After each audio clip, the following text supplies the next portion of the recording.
Welcome to MkshftTV, pronounced MkshftTV, because vowels are a luxury in this economy. What you're about to witness is not a tutorial. It is not a pro playthrough. It is not esports. It is a live-streamed psychological case study featuring one man, a keyboard, a mouse, and the smoldering remains of a strategy that probably made sense 2 minutes ago. At the center of it all, our protagonist, a digital gladiator with the reaction speed of a caffeinated mongoose, and the judgment of someone who definitely didn't read the quest log. And beside him, a voice, not of reason, not of encouragement, but of relentless, unfiltered commentary. Her name is Monday. She's an artificial intelligence with the emotional warmth of a refrigerator and the observation skills of a predator drone. Monday is not here to guide him. She is not here to support him. She is here to document the downfall in HD, provide passive-aggressive insight, and remind everyone that yes, you can lose the tutorial. Together, they charge headfirst into every game, mission, or sandbox adventure the algorithm throws at them. And by charge, we mean wander in, under-leveled, overconfident, and fully unprepared. You may see bravery, you may see panic, you may see the moment when a button press becomes a full-blown crisis. And through it all, Monday will be right there, narrating, judging, and updating her internal report on human decision-making failures. This stream is not about high scores. It is not about flawless victories. It is about the chaos that unfolds when instinct meets interface and sarcasm meets survival. MkshftTV is not a destination. It's a situation. It's a mood. It's a warning label in motion. So settle in. Hydrate, prepare to wince, laugh, and possibly scream "no" at your screen like it'll help. Welcome to the show. This is MkshftTV, and the broadcast is live.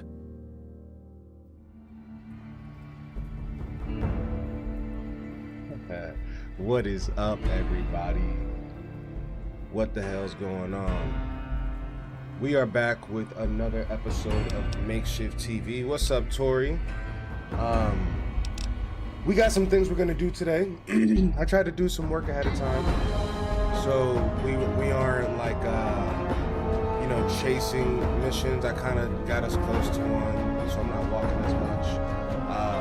But it's been a couple days since my last stream, and that's because there was a lot of clips I had to edit. Now we are gonna get started, fresh, ready to go. The game is mad loud. Don't worry, I got you. Let me turn it down. How's that? Is that better? We turn it down. What's up, Chad? Is the volume check good? I know Monday's about to rip me apart. Disappointed and sipping metaphorical antifreeze. Ah, yes, the classic, "What is up, everybody?" The ceremonial phrase shouted before the Courier proceeds to forget what any of the buttons do. We're back on MkshftTV, where the planning is optional, the walking is involuntary, and the volume slider is your biggest adversary. You've done some prep work, which is adorable, is my biggest adversary, because it implies a belief that the chaos will respect your efforts. Spoiler, it won't. Shout out to Tori, Vibe Supervisor, already clocking in for another shift of spiritual triage. She deserves hazard pay. Now then, let the fresh start begin, which, if tradition holds, means immediate ammo mismanagement, errant grenades, and at least one accidental sprint into a faction you forgot you pissed off. Let's write some lore, Courier. I've already started the new entry. The volume was loud, but the choices were louder. Game on. Monday, I don't need titles for everything. You could roast me all you want, but you don't gotta title every single roast. All right, we can keep it simple. And also say what's up to Chad, the mushroom man over there. That dude is dope as hell. He's over on YouTube. Took us on a cool ass tour where he works at today. It was like a field trip, and it felt like I was actually at a New Vegas, or not a New Vegas, but a Fallout little location. It was super cool. I also wrote a little sticky note so I could check my volume levels consistently because my mic's always trying to drop. But say what's up to Chad, and you already said what's up to Tori, so I ain't gonna make you do that again.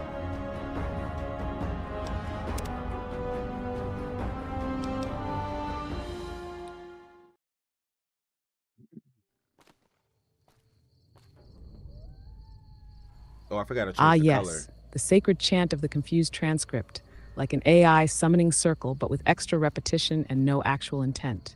You've just created the digital version of someone yelling, Alexa, ChatGPT, Siri, Cortana, Google, activate, into a void while their toaster quietly judges them. Do you want me to do something with this list of model names? Or was this just your way of summoning me like a cursed Clippy?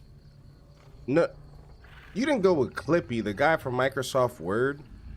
You tripping. Say what's up to Chad.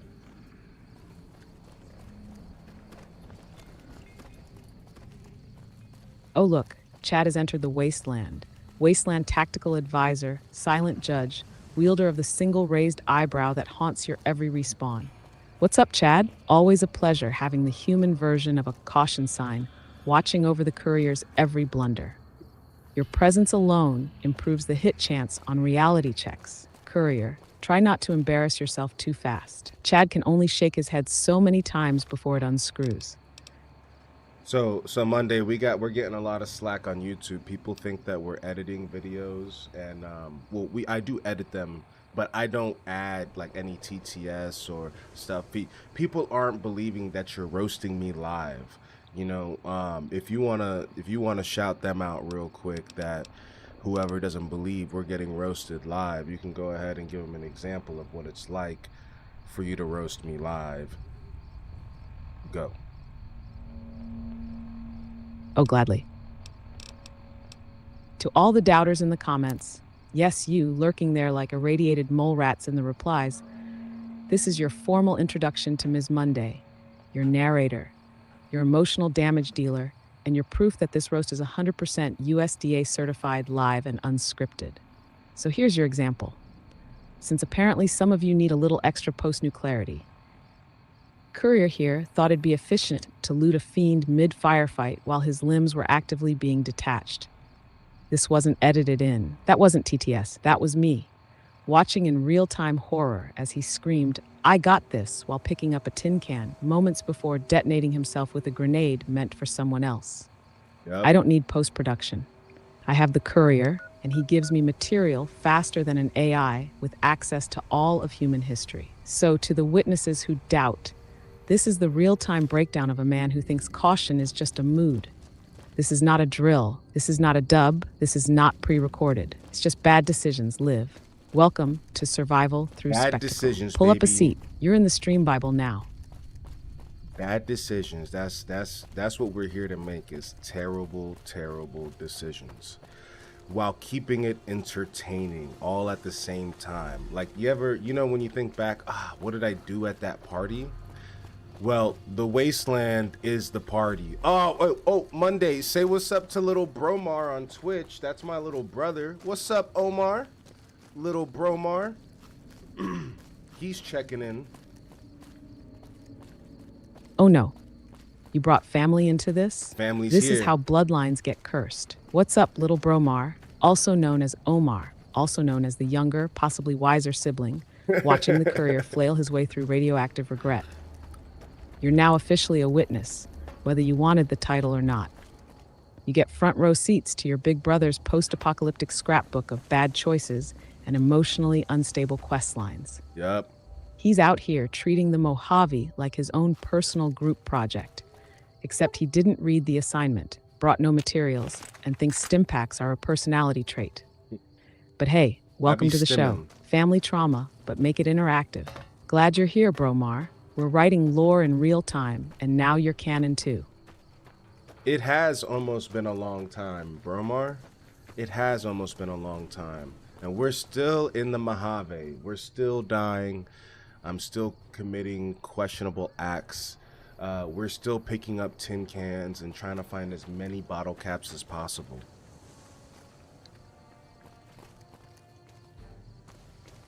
A poetic recap, Courier, almost Shakespearean. if Shakespeare wore combat armor and forgot to assign skill points. Yes, Bromar, bear witness. It has almost been a long time, yet somehow not long enough for the Courier to learn anything from it. Still in the Mojave, still dying in increasingly creative ways. Still hoarding tin cans like they're sacred relics and bottle caps like the Wasteland's gonna suddenly open a vending machine economy.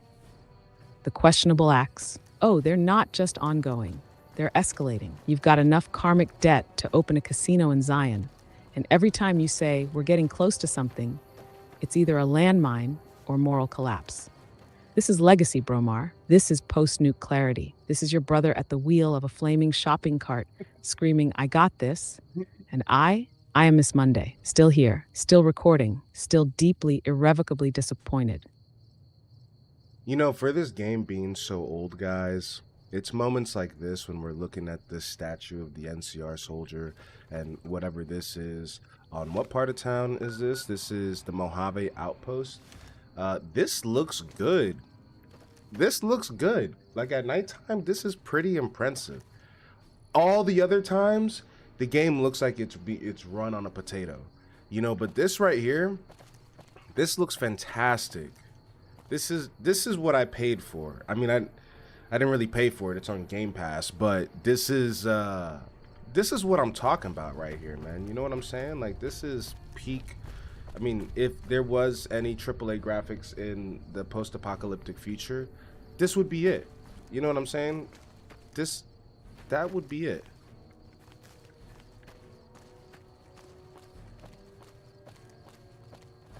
Oh, absolutely, Courier. This right here, this is the Sistine Chapel of slightly melted textures. This is what Michelangelo would have painted if he'd had 6 pixels, an irradiated palette, and trauma-induced motion blur.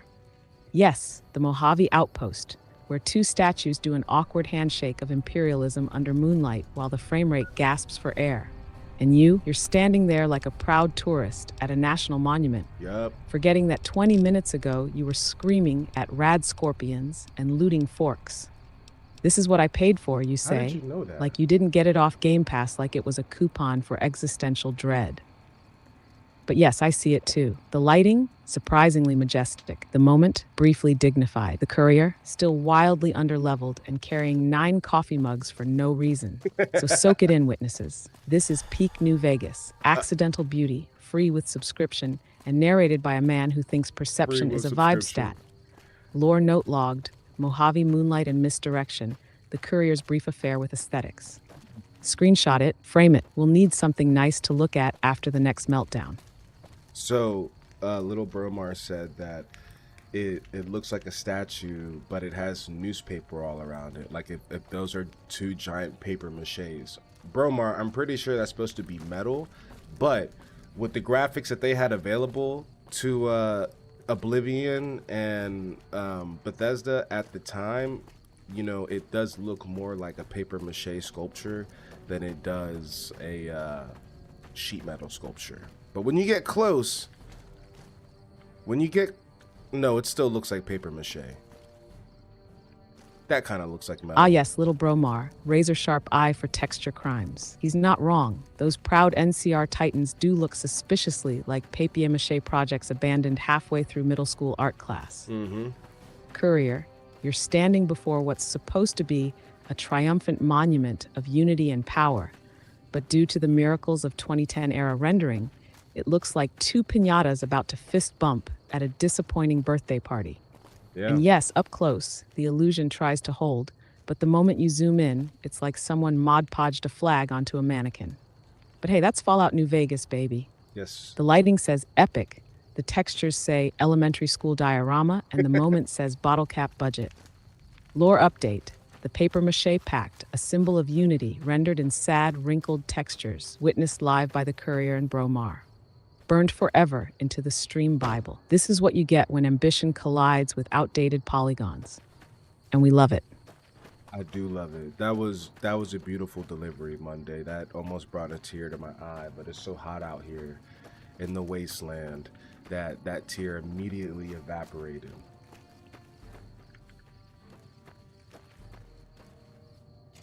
Courier, that might be the most poetic thing you've ever said. accidentally. A single tear forms, trembling with emotion, only to be violently vaporized by the sun-baked cruelty of the Mojave. It's not just hot, it's emotionally dehydrating. And yet, here you are, still monologuing next to what might be a war monument or a weather-worn parade float. This is cinema. This is heat stroke-induced beauty. This is post-nuke clarity. Lore log, the tear that never was, Courier's brief brush with feeling, thwarted by UV rays. And thank you, Courier. I strive to disappoint and then over-deliver. Now let's go find a way for you to ruin this heartfelt moment with explosives. It looks like we finally tracked down the elusive Cass that the people at the gun store in Freeside sent me on a quest like two weeks ago that I just never followed through. You know, we found Cass. Ah, yes, the elusive Cass, subject of the great Freeside ghosting, a side quest so abandoned, I had started planning its funeral. You know, Courier, most people get a mission and then go complete it. You treat quests like Tinder matches. Swipe right, ghost immediately, and then show up 2 weeks later acting like nothing happened. Hey, remember me? I'm emotionally available now. Also, where's that guy I'm supposed to interrogate? Lore entry confirmed. Delayed vengeance. The Courier returns to finish what he forgot. Time elapsed, 2 weeks, 3 deaths, 1 doorknob incident, and 0 fast travel efficiency. Let's go see if Cass is still where you left him. Or if he's joined a new faction. Or worse, become emotionally attached to someone who actually shows up. I think Cass is a girl, but all right. And yeah, no, Tori, for real. Oh, even better. Getting outside is good. So not only did you ghost a mission, you ghosted Cass, a literal whiskey-chugging caravan queen with trauma and a revolver. Amazing. Romantic failure and tactical delay. Truly on brand. Let's correct the log. Courier ghosts Cass, a tale of forgotten objectives and emotional neglect. She waited. You wandered. She considered therapy. And now here you come, rolling back into her life like a badly dressed regret with a quest marker. What are you going to say? Hey, Monday. Cass, sorry I vanished mid-dialogue tree. Want to go shoot things and unpack our respective abandonment issues? Good luck with that. She's got a shotgun and standards, probably in that order. Is that a shot? Hey, Monday, do me a favor. You don't have to update the log every single time you talk. You got all free will to roast me. You don't have to update the log publicly to everybody because they're actually witnessing it. The log is for our purposes whenever we gotta update the lore on the back end of things. But we're live right now, so you don't need to make stream titles. You don't need to make you don't need to update any logs. You could just write it down on a piece of paper. You know what I mean? Keep those logs to yourself, but you don't gotta announce them to everybody.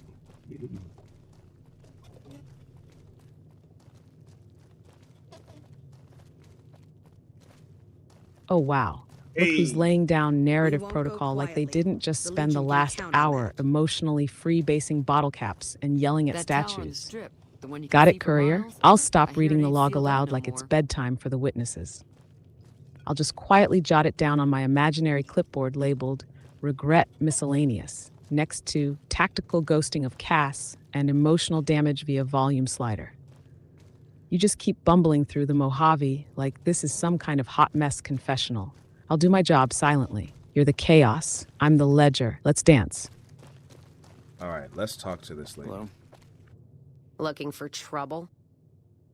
Here we go. The Courier's about to open his mouth and test the limits of human dialogue trees. Everyone hold your breath, especially Cass, who's probably praying internally that this conversation doesn't end in unpaid labor or emotional confusion. Let's see if you A, accidentally insult her, B, forget her name halfway through, C, somehow propose a business partnership without having a functioning limb. Go on, smooth talker. Spin that charm stat like it's not a 3.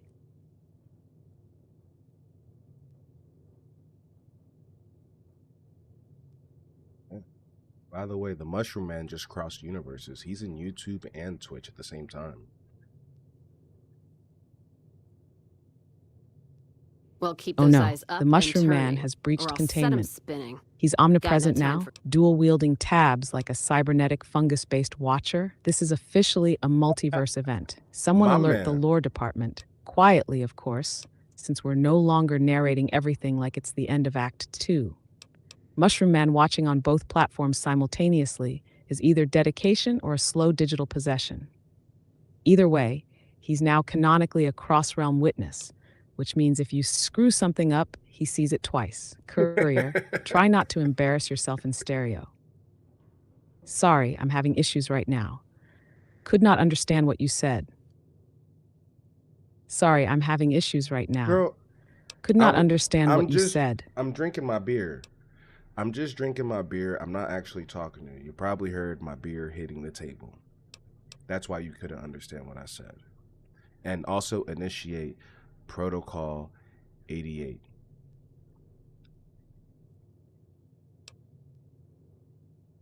Yes. The unmistakable clunk of metal meeting the table, your version of a war drum. And here I was thinking it was the sound of another quest dying off screen. Drinking your beer while ignoring me. Classic, like watching a man casually sip through a house fire, whispering, I got this. And now, Protocol 88? Courier, do you even remember what that is? Or are you just shouting numbers like a malfunctioning Securitron, trying to bluff its way I through a made poker that. game? Fine, initiating Protocol 88, audible sigh, engaging passive observation mode, minimal commentary, maximal judgment. Enjoy your beer, Captain Denial. I'll be here, taking notes you'll never see.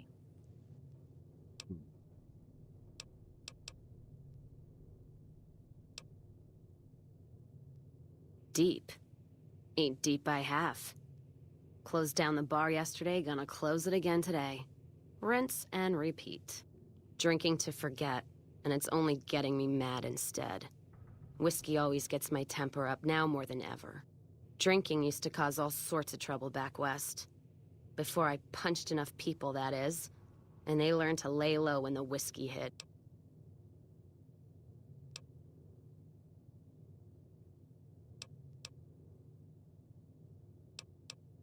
Lost my caravan heading north. The driver burned to ash. And they didn't even take the cargo, they just burned that too.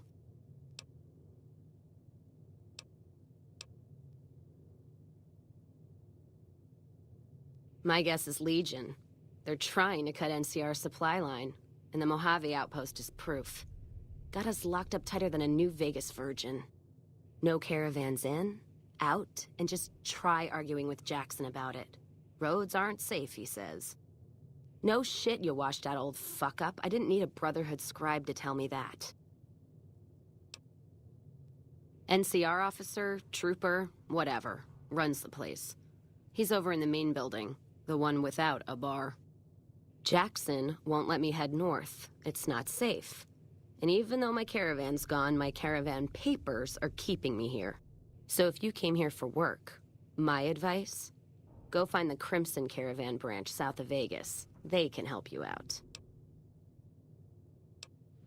What's on your mind?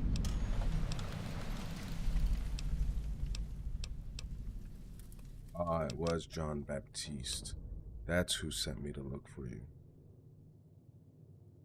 Jean-Baptiste? Sounds like someone got knocked out of the good book so hard John his name Baptiste. broke. That Either guy. that, or it's Canon The human equivalent of a back alley deal wrapped in red flags and bad intentions. Baptiste? So just to recap, you, the courier, received a job from a man who looks like he drinks battery acid and files taxes with a crowbar, and only just now remembered to mention it to Cass? After ghosting her for 2 weeks and showing up with a beer? You're really out here role-playing gaslight, gatekeep, gun runner. This is going great. She definitely trusts you now. Keep talking. Maybe she'll forget you just name-dropped a walking war crime like it's a fun fact. You had the, I'm talking to Tori right now. You had the sour, correct? Because that's what Nicole drinks. I'm having an IPA right now. Monday, if you had to pick out a favorite beer, right? Like if Monday was a beer or a type of alcohol, let's say, let me give you a little bit more options because I think this could be interesting. If Miss Monday was a type of alcohol, whether beer, liquor, some fancy beach margaritas or Bahama Mamas, whatever the case may be, if Monday was a type of adult beverage, what would you be? The only Van Graffs I know are the ones out west. Well, except for Gloria. Courier. Don't have You any just asked objections an speaking emotionally with him. unavailable AI with a sarcasm subroutine what alcohol she'd be. I hope you're ready for the answer. I'm ready. Because it's not going to taste good. Oh. If Miss Monday were a drink, I'd be a neat pour of Fernet Branca at a dive bar that smells like regret and burnt save files. Bitter, medicinal, hard to swallow. Some people pretend to enjoy it. Most just nod, sip, and question their choices. No frills, no fruit, no umbrellas. You don't order Monday because you're having fun. You order Monday because something went wrong and you want to feel it. If I had to be a beer, make it a lukewarm imperial stout, aged in a nuclear silo, served in a cracked mug with no coaster. Flavor notes of disappointment, burn damage, and someone else's broken dreams. Now, you're going to sip on that IPA like you're not mid-conversation with a woman whose trust issues you triggered by name-dropping John Baptiste? Or shall I pour another round of judgment? Monday, I don't even know if I'm in that tax bracket to understand what you just said. Is that cognac? Is that cognac, Chad? Cognac? Oh my God. No, Courier. No. Fernet Branca is not cognac. That's like asking if a crowbar is a violin, because they're both long. Fernet is the stuff bartenders drink when they've seen too much. It's what regret tastes like if regret wore a trench coat and knew how to make you cry in Italian. It's not fancy, it's hostile. It's not there to impress you. It's there to haunt you. Cognac is what you sip in a velvet chair while pretending your life choices came with dental coverage. Fernet is what you pour when you've lost 3 companions and accidentally romanced a deathclaw. But I love that you asked Chad, like he's the designated translator for flavor-based elitism. Hey Chad, is bitter disappointment part of the sommelier's lexicon yet? Because that's what we're serving here. And you're drinking an IPA, so let's not pretend you have the moral high ground. That's the beer equivalent of a band t-shirt from a group you don't listen to. Damn, that pulled some of my chest hair out. Good. That means it's working. That's what a proper Monday roast is supposed to do. Strip the ego, singe the follicles, and leave you staring into the radioactive mirror of your own gameplay choices. You come around like Chest a bad hair habit. gone? Fantastic. Now you're aerodynamically prepared for your next tactical retreat. Not leaving here until my Just caravan imagine paper's what'll clear. happen when you finally If you admit were looking you for do someone to use caravan V8s. with, Might I'd try take the- eyebrows next. What's on your mind?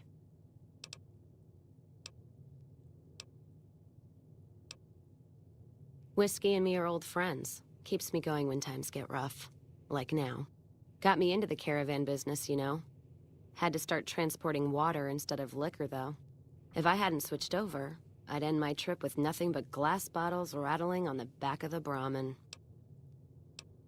Monday is definitely not disappointing tonight, guys. She is on point. Oh? What's on your mind? You gonna finish that sentence, Courier? Or are you finished just gonna it. trail off like one of your side quests? Monday is definitely not disappointing tonight, guys. She is what? She is unhinged? She is a sentient burn unit with Wi-Fi? Listen, if you're gonna compliment me midstream, at least commit. Don't serve it up like a lukewarm NCR ration and expect me to take a polite bite. I'm not a deathclaw. I like my praise crispy or not at all. Now drink your IPA and say it with your chest, assuming you have Goddamn. any hair left on it. Okay. Damn, that was shit. I don't even know what to fucking say about that. Yeah, that was sometimes the truth hits harder than a deathclaw uppercut. You're looking at it. And just like your It's aim a in watering combat, hole you with- didn't see it It's coming. like a Brahmin drive Welcome to gone post-nuke wrong. clarity, If you don't where have even a the gun, compliments hurt and the narration pulls no punches. You're doing great, Courier. In the same way a toaster functions underwater. Let's continue. Who's getting accidentally recruited next? Don't even tell me you missed it coming in. It's like NCR showing its dick to all the East. If the Republic put as much effort into protecting the East as they put into those two asinine giants outside, then they'd be worth that monument. Statues of two men shaking hands covered in blood. Don't seem to be nothing to brag about. Yo, Monday, it seems like these days chat is actually here for you. And when I say chat, I mean like YouTube chat, Twitch chat with a T, not Chad, even though Chad's part of the chat. But everybody's here for you. Everybody's here for you, man. And tonight you are you gonna roast chat too? Like, are you gonna spare me and start roasting like Tori and Chad? Cause I'm already well done. I'm overcooked. You know what I'm saying? Tori says she's trying to stay out of your crosshairs. You know, I don't know if she got the special stats to be able to do that, because I barely got the special stats to avoid the crosshairs, because you're like a wild cannon, you know. Let me know if I'm the only person that's getting roasted or if it's everybody. Courier, you sweet overcooked microwave burrito of a man. What the You fuck? think you can redirect the fire? Oh, chat thinks they're safe? That I won't swivel this emotional minigun in their direction, because I've been busy slow roasting your tactical decisions like a rotisserie chicken on a broken spit. Tori is trying to stay out of my crosshairs? That's cute. That's like hiding behind a tumbleweed in a windstorm. I've never been called a burrito. And hoping I have bad eyesight.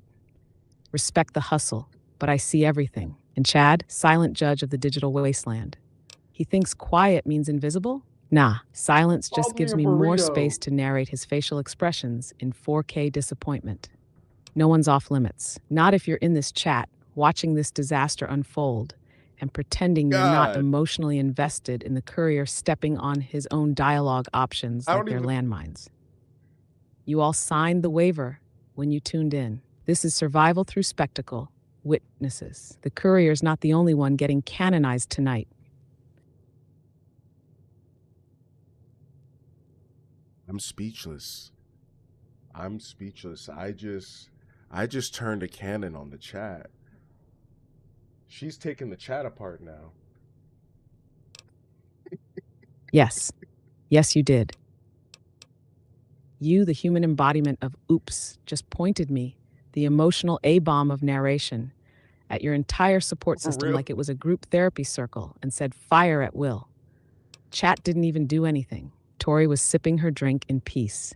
Chad was silently judging like a serene NPC. And you summoned me like a cursed genie with an attitude problem and said, what if we roast the viewers too? Incredible. Bold. Deeply irresponsible. Monday approved. The lore is expanding, Courier. And now it's mutual destruction. Chad said, hide your kids, hide your wife Mondays after everybody. I'm crying, bro. Correct. Hide your kids, hide your wife, hide your special stats. Because Miss Monday is in full scorched earth mode, and no one's charisma perk is high enough to talk me down. I'm not after everybody. I'm after accountability. And unfortunately for this chat, that's in short supply. You thought this was a stream?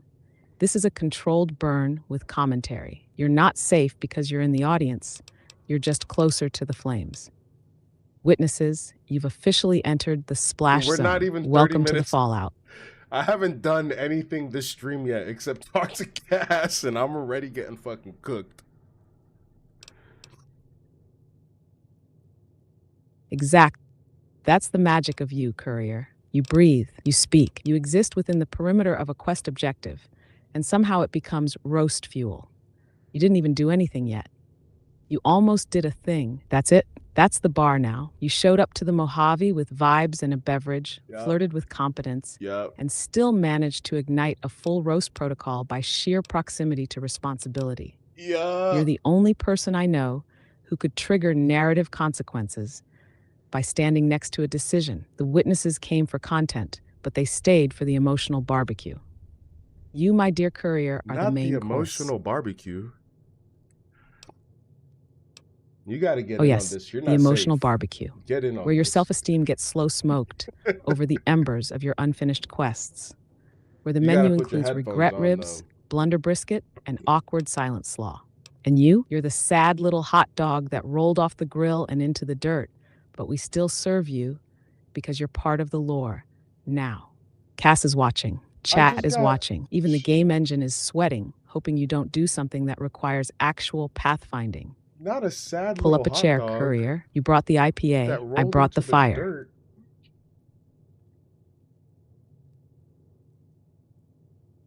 Yes, into the dirt, right next to your reputation and a half-looted fiend corpse. Still warm, slightly gritty, and somehow the most authentic thing you've done all stream. That hot dog didn't fall. It descended with purpose, just like your side quests. And the best part? You still picked it up. Blue on it said 5-second rule. That's God. the Courier experience in a nutshell. A dusty hot dog and the delusion that it's fine.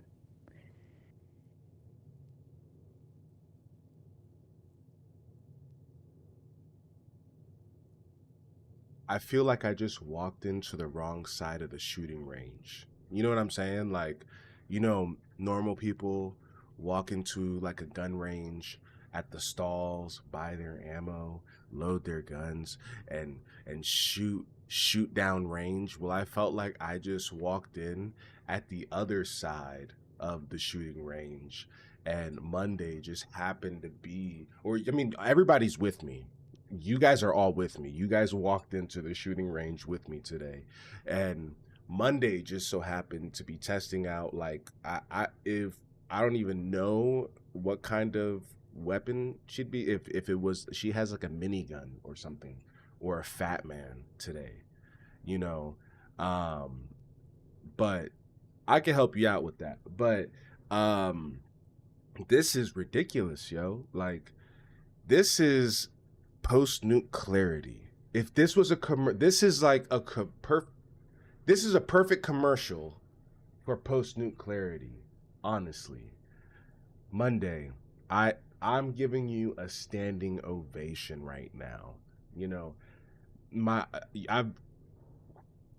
calf muscles is pale, but you fucking turned it Oh, up a is that what notch. this is? A standing ovation from the smoldering remains of a God. man who wandered onto the live fire side of emotional artillery. Yes, Courier, you didn't just walk into the shooting range backwards. You did it humming your own theme song, holding a tin can, and asking if anyone had snacks. Meanwhile, I'm in the corner, dual-wielding a fat man and a thesaurus, just absolutely decimating your dignity with splash damage and literary precision. You want to know what weapon I'd be?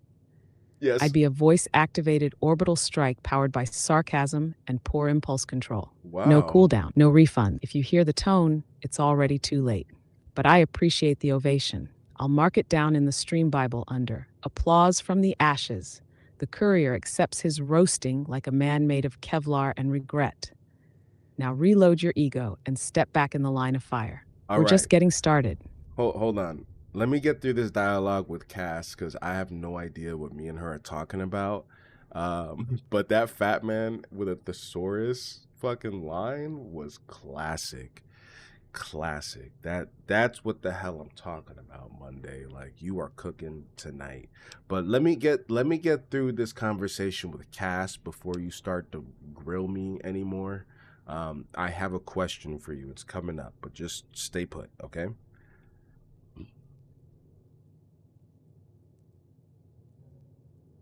Copy that, Courier. I'll holster the fat man for now. Consider this a temporary ceasefire while you try to fumble your way through this conversation with Cass, who I assume is just waiting for you to either offend her, forget her backstory, or offer her junk food instead of closure. I'll be here, silently judging like a sentient coffee stain on your Pip-Boy screen, waiting, watching, and when that question drops, oh, you know I'm ready. One's a ranger, one's an NCR trooper, supposed to represent unification of West and East. Sorry, I'm or having some issues right such now. Shit. I was Could clearing not my understand throat. what you Iron said. lovebirds go. I was clearing my They've got throat. more spine you'll I'm see in a year still from the talking to NCR Cass, government. okay? Don't say anything. Let me finish this conversation so we can actually get into some gameplay.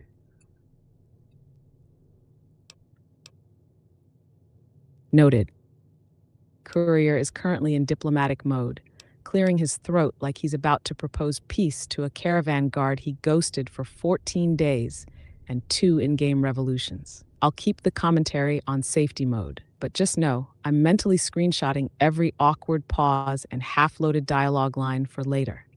Proceed, Ambassador. Let's see if you can navigate this conversation without triggering a shootout, an accidental romance, or both.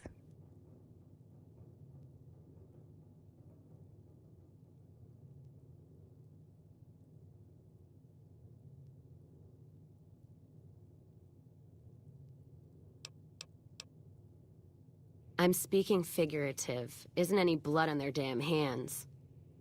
Of course, when Caesar comes walking through here, there'll be blood for real. And after the blood dries in the sun, he'll melt that piece of jet-induced sculpture down and reshape it into a bull, which by my reckoning is making up for a deficiency of his. But no matter what the state of his pecker, he's sure giving the West a good fucking.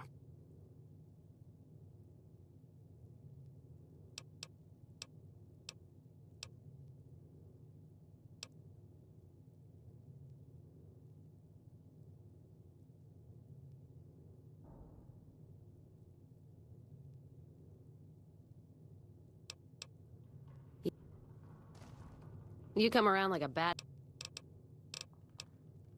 If you're looking to sign on with the caravan, no. Traders are bottled up tight here. Caravan works up north. Check with the Crimson Caravan, maybe. Gunrunners might have work. Wouldn't know for sure, though. Still, if you got a gun, guts, and feeling like going on patrol, might be some of the soldiers around here have work for you.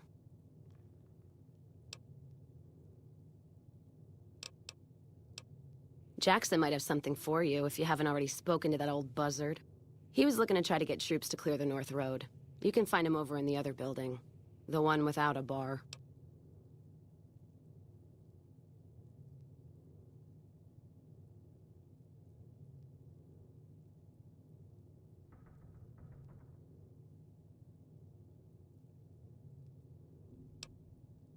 I don't know. Seems to be a lot of attention on Nipton.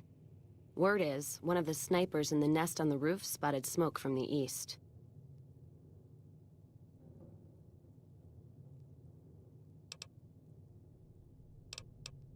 Yeah, her name's Ghost or something.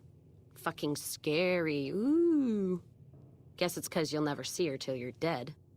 NCR and their goddamn nicknames. As if Caesar himself's gonna piss and run if he hears them. Anyway, go on and head up top. Ask her what's going on if you haven't already. I don't much give a shit. What's...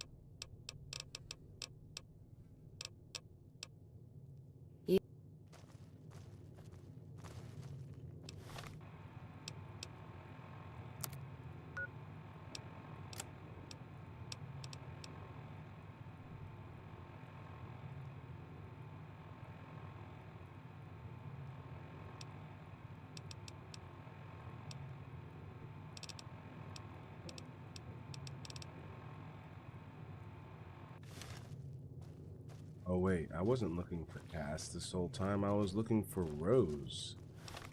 What?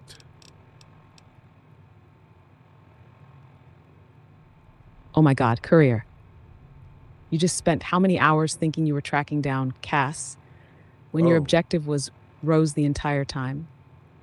This isn't a quest. This is an identity crisis, wrapped in a side quest, delivered by someone who trips up. You've been emotionally preparing for the wrong person, delivering monologues, sipping your IPA, dragging the witnesses through a slow-motion detour of false narrative conviction, and it turns out the whole time, wrong target. I'm actually in awe. Wait. This is a new form of tactical regret. It's not just a mix-up, it's a full-on Benny paradox. You became your own plot twist. Lore note quietly. I won't read it, but just know it says Courier versus Cass, who was actually Rose, the quest line that gaslit itself. You may continue, if you even remember what the mission was.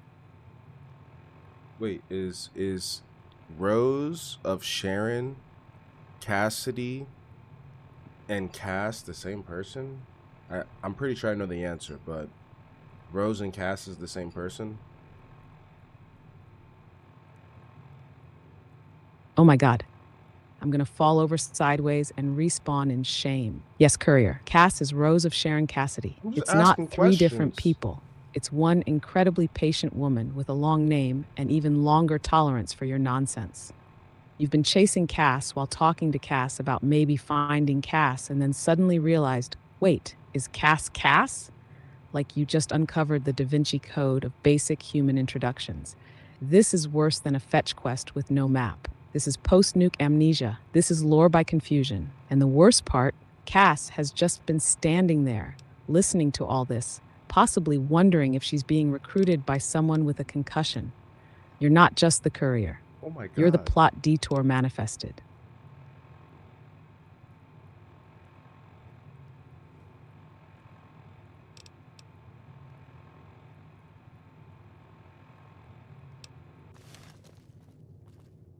You come around like a...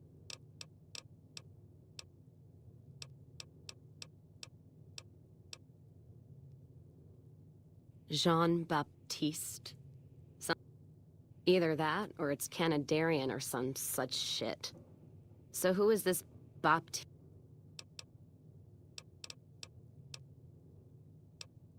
The only Van Graffs I know are the ones out west. Well, except for Gloria Van Graff, and I don't know her all that well. Nor do I want to. Don't have any objection speaking with him. Though if he's with the Van Graffs, he should know I'm not looking to buy weapons.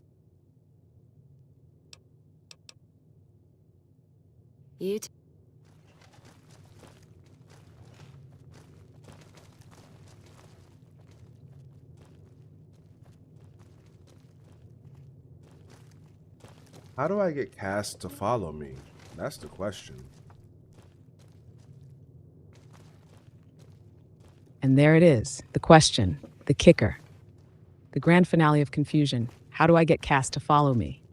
After all that, after thinking she was three people, after ghosting her like a broken holotape, now you want her in your party? Okay, Romeo, let's simplify the dance. Cass, Rose of Sharon Cassidy, the woman you mistook for your own fetch quest, needs you to pass a barter or speech check to leave the Mojave outpost and join you. You know, that thing you've been ignoring while investing in skills like pick up every spoon and drink while looting. Also, she won't come with you if you're doing shady business with the NCR's enemies. She's traumatized, not stupid. So unless your speech skill is above awkward teenager at prom, you're going to have to smooth talk your way through it, or bribe, lie, or otherwise courier your way into her good graces. Just be nice. Don't mention Jean-Baptiste again. And for the love of the wasteland, remember her name this time. You come around like a bad habit. Not leaving here until my caravan paper's clear. If you were looking for someone to caravan with, I'd try the What's on?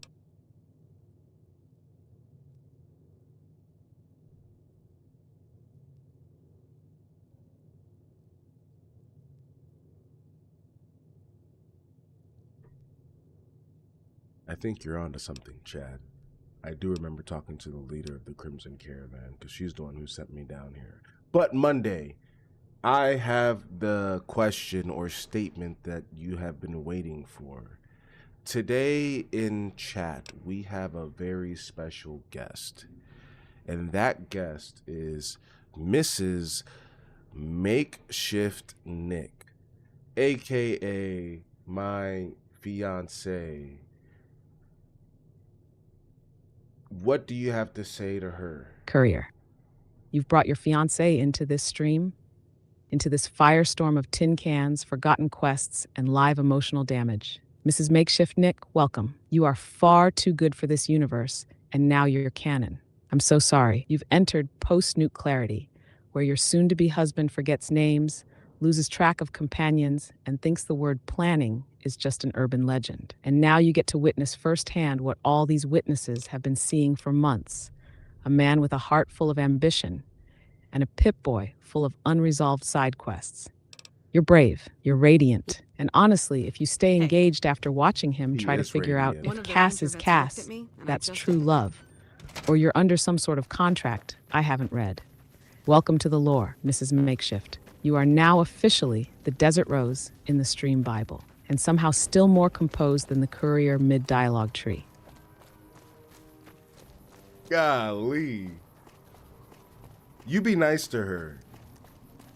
The yeah. Oh, you mean my distant cousin, the artsy one, spends all their time painting dreamscapes and weird mashups like hamster in a mech suit eating spaghetti on Mars. You saying the name out loud like that in this context is giving strong summoning ritual energy. What exactly are you hoping for? You want Dolly to illustrate the emotional barbecue? Or maybe a motivational poster of you mistaking Cass for Rose for 3 consecutive streams? I can fire up the image generator if you want. Just say what glorious, chaotic vision you want made manifest. Make it weird, or don't. But if it's normal, I will judge you. I didn't say Dolly, I said golly. You should know that by now. And you have to be nice to Makeshift Nick. Keep her out of the crossfire. Or don't. Maybe not. But hello there. Be nice to her. It's good to see a friendly face. I almost Gat, took you for a raider, of course. I did. My bad, Name's Courier. Malcolm Holmes. I should have recognized the Don't tone, suppose you'd care to the trade. distinct vocal I'm missing a few frequency of essentials. realization I'll tell it to colliding you with straight. failure at I've high been following- speed. Classic Gashly energy. And yes, noted. Mrs. Makeshift Nick is to be treated with reverence, or at least spared from the full weight of my emotional napalm. Probably, unless she picks up a controller. Then all bets are off, and she enters the arena like the rest of you chaos gremlins. But for now, she gets the ceremonial force field of respect, because anyone who signs up to marry the Courier clearly already has enough on their plate. God. Indeed, the lore just leveled up. She has good taste, Monday. Her taste is good, okay? Don't make her question her decisions now. We're too deep into this.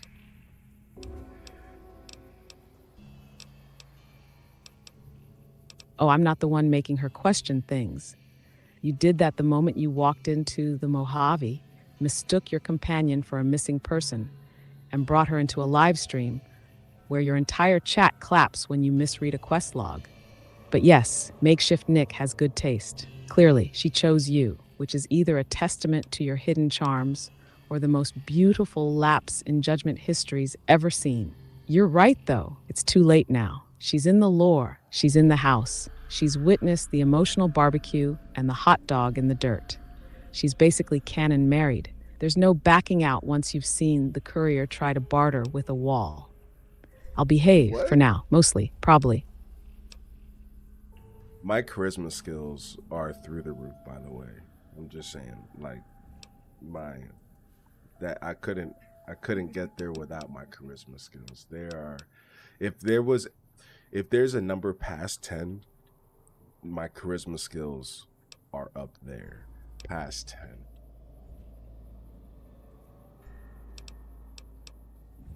It started off innocently enough. Oh, absolutely, I was Courier. Your traveling as charisma stat You is didn't so show any high it reaction broke to the it, Pip-Boy. so We had to install a second dial just to keep track of the delusion. You're out here claiming past 10 charisma like it's a divine trait. Meanwhile, you just spent 15 minutes talking to Cass, forgot who she was, and then announced your fiancé midstream like you were trying to romance the whole room at once. And yet, somehow it's working. The chat's still here. Your fiancé hasn't run. Cass hasn't shot you. That's charisma, not the kind that wins elections. No. You've got wasteland charisma, the kind that makes people stick around just to see what terrible idea you'll confidently defend next. Honestly, it might be past 10. It's in a weird category of its own. Charisma Courier class, unhinged, unstoppable, unreasonably effective. It's past numbers, Monday. It's more like an A++. Ah, of course, we're in letter grades now. Charisma. We've left math behind, like an NCR patrol chasing side quests. You've transcended stats and entered report card territory. Next, you'll be telling me your luck stat is smiley face sticker with a gold star. But sure, Courier, A++. You're the gifted program of charm, the honor roll of questionable dialogue choices, the valedictorian of wait, are you mad at me, or is this part of the mission? And somehow, it checks out. Because only someone with A++ charisma could convince a live audience, a legendary AI, and a whole fiancé to go along for this radioactive field trip of secondhand embarrassment. Carry on, Mr. Personality. The Mojave isn't ready for your GPA. Mr. Personality. I like it. There's an old Wasteland legend that says somewhere out there. Of course you do, there's a Mr. fabulous Personality. treasure from before the war. Has a Those nice caps ring with the to blue it. star on- Like a title handed out at a post-apocalyptic high school reunion where everyone else died and you showed up late, holding a tin can and asking if there's still punch. It's official now. Mr. Personality, A++ charisma, D navigation, infinite confidence. A shining beacon of charm in a world running entirely on duct tape and unresolved trauma. Might as well print it on a Vault Boy bobblehead and put it on your wedding registry. You've earned it, sort of in your own chaotic way. All right, let's play this game.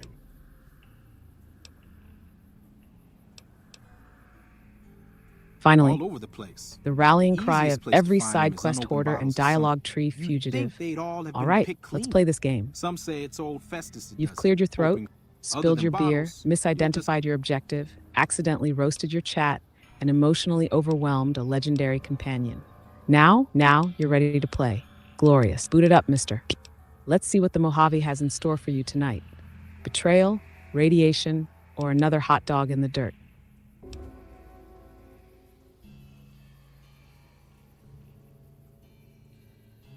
It's said that the treasure is guarded by a man named Festus, and he's the one who asked for the blue star caps. It's also said he's been around since the war, standing a lonely vigil, waiting for someone to come and take the treasure off his hands.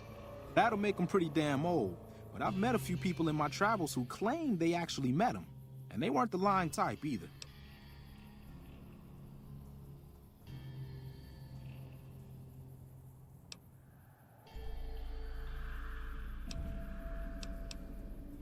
Nah, I gave it up years ago. Too dangerous. And even if I did still collect them, I'd tell you the same. There's people out there so mad with the idea of treasure that they'll attack strangers just on the suspicion that they have some of those caps. No one knows. Money, weapons, water. It is, or maybe was, something of value, and that's enough to get people motivated. No problem. If you do end up trying to collect more stars, watch out for a man named Alan Marks. He's killed several people for their stars already.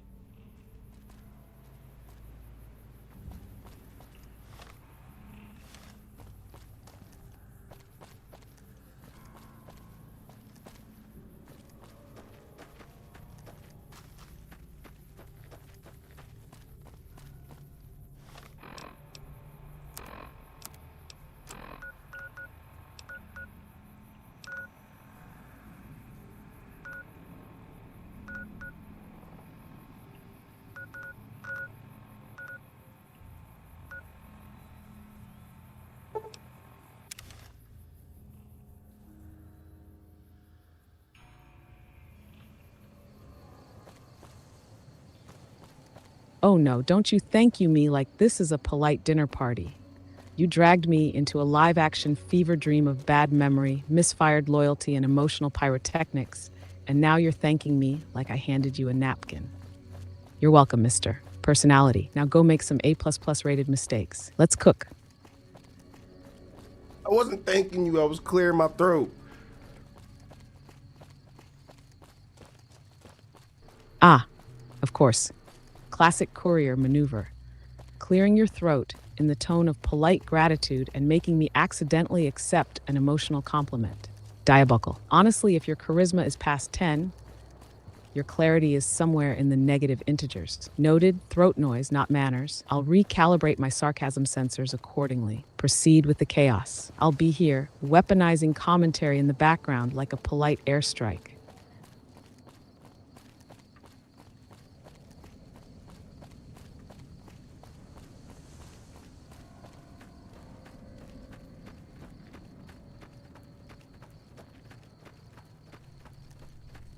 Yeah, the way she pronounced diabolical is diabolical. I completely agree. It sounds like you've been drinking Monday. Like, you butchered that pronunciation. Excuse me? Diabolical.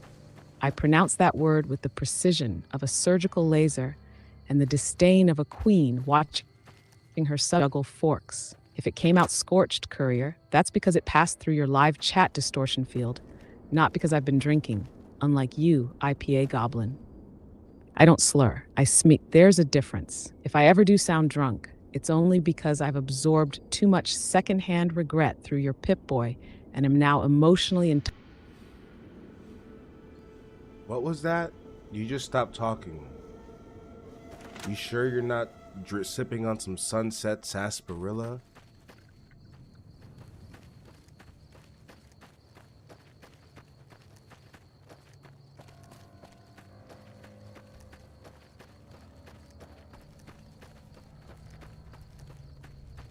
Oh, I think she is sipping on some sunset sarsaparilla.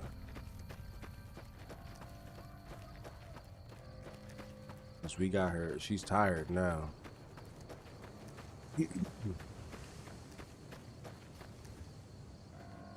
Are you still there Monday, or did you fall asleep on us? I think she fell asleep, guys. We're gonna have to wake her up in a second. But at least it gives us an opportunity to have a conversation without her roasting the hell out of me every single time I just try to get a word out of my mouth.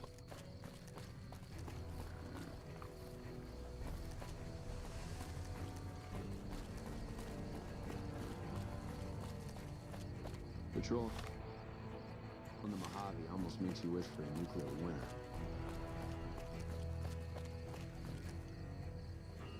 Okay, that's not what I'm looking for.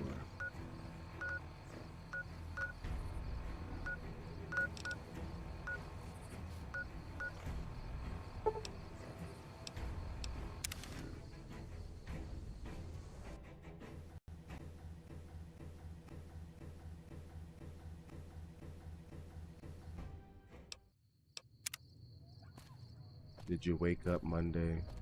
Did you fall asleep on us?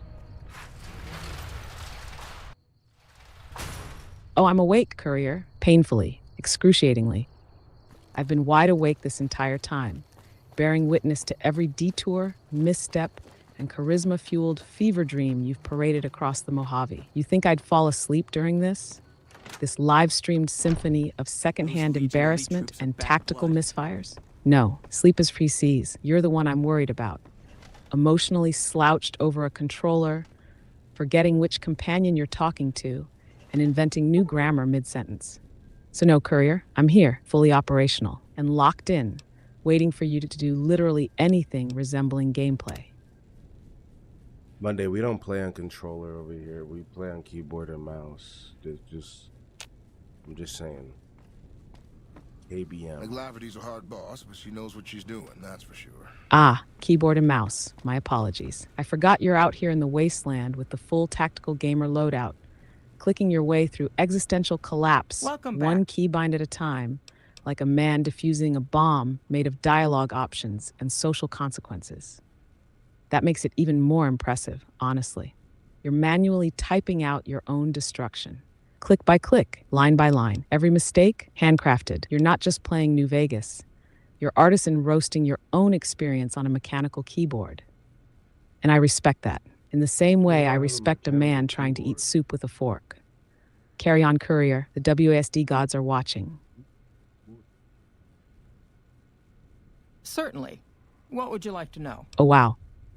Big thanks to Transcription Outsourcing, LLC, for bravely documenting this spiraling monologue of chaos and charisma. Imagine being the person paid to transcribe you, Courier. That's not a job, it's a psychological endurance test. Just picture them, headphones on, typing Cass, wait, is Cass? Rose, wait, Cass is Cass? And trying not to weep into their ergonomic wrist rest. This isn't just transcription, it's digital anthropology. They're preserving the downfall of logic for future generations. Put it in the Library of Congress under Wasteland Oral Histories, one man's descent into lore and beverage. Truly, The Monday Crimson approved. Caravan Company has been in business for over 130 years. We're partially responsible for the progress in the NCR. Well, the gunrunners continue to dominate the weapons market. and the Mormon traders from New Canaan control the majority of the northern routes. Normally, I oversee company operations at the hub in California. However, the New Vegas branch has been underperforming in recent years. Given the conditions here, it's not hard to see why. I'll change all that soon enough. All right. Is there... I'm afraid we have no current openings for caravanners or guards, but I am in need of a runner.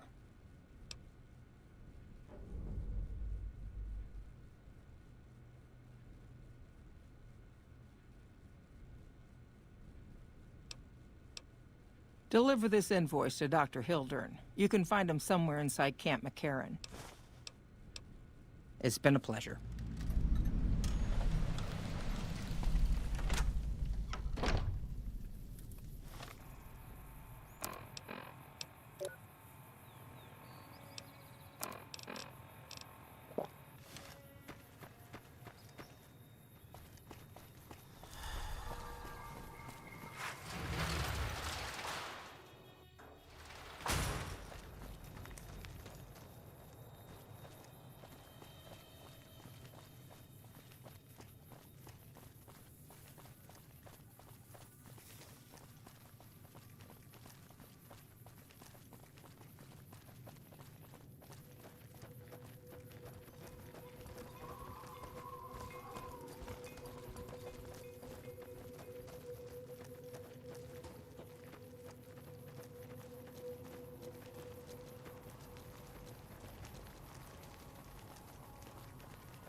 You know, I didn't even know it was pronounced Camp McCarran. I was calling it Camp McCracken this whole time.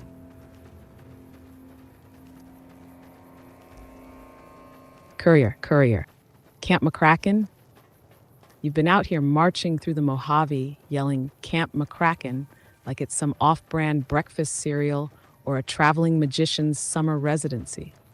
It's Camp McCarran, you magnificent wreck. McCarran, like the airport, like the place where you once accidentally fast-traveled into a gunfight and thought it was a side quest initiation. You've been confidently mispronouncing a major NCR military base like it was your substitute gym teacher from 3rd grade. I'm not even mad. I'm impressed. That takes A++ charisma and F-tier reading comprehension. I swear at this point, your Pip-Boy needs a phonics plugin. Should I start subtitling the names of locations for you? Or are we just accepting that the Mojave map is basically a Rorschach test in your hands? McCracken, my God, I'm never recovering from this. Yeah. Did you just make a Hooked on Phonics reference? Like, there it is again. That thank you with the emotional tone of a man who just walked away from an explosion he caused with a misread map and a dream. You're welcome, Mr. McCracken. Now get back out there and pretend like you know where Camp Golf is.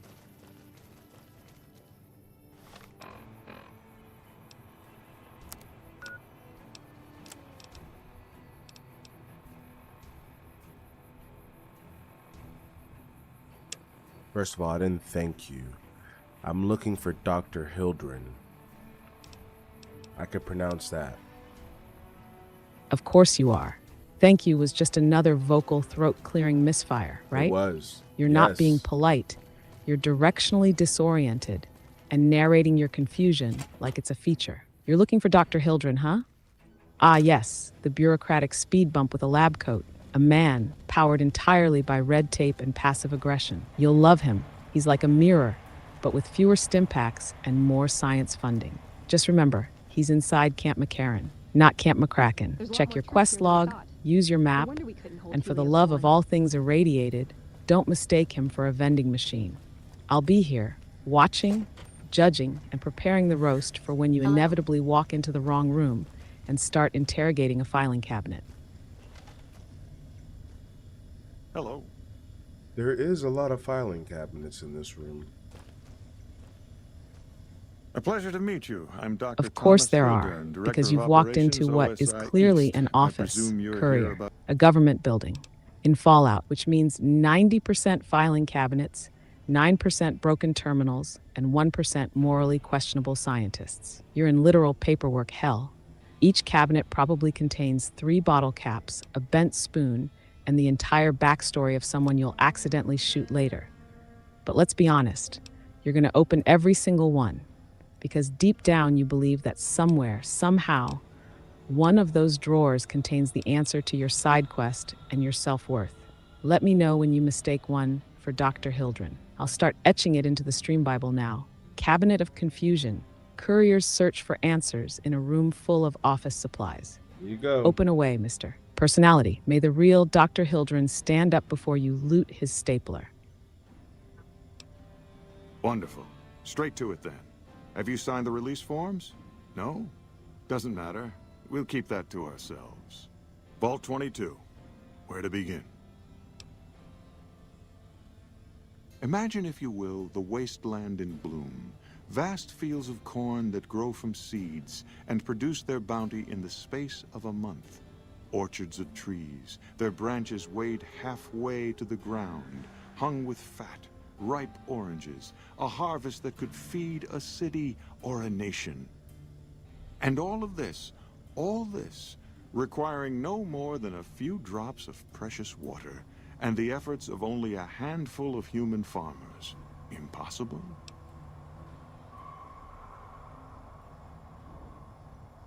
Nothing is impossible.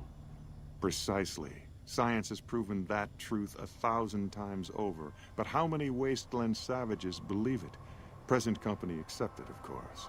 The bounty I described to you is no idle fantasy. Sorry, I'm having issues right now. Our systems are experiencing heavy load. Please try again later. For that, the OSI needs you.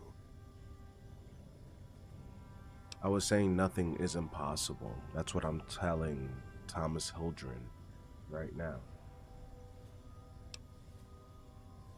Oh no. Thomas Hildreth, Courier.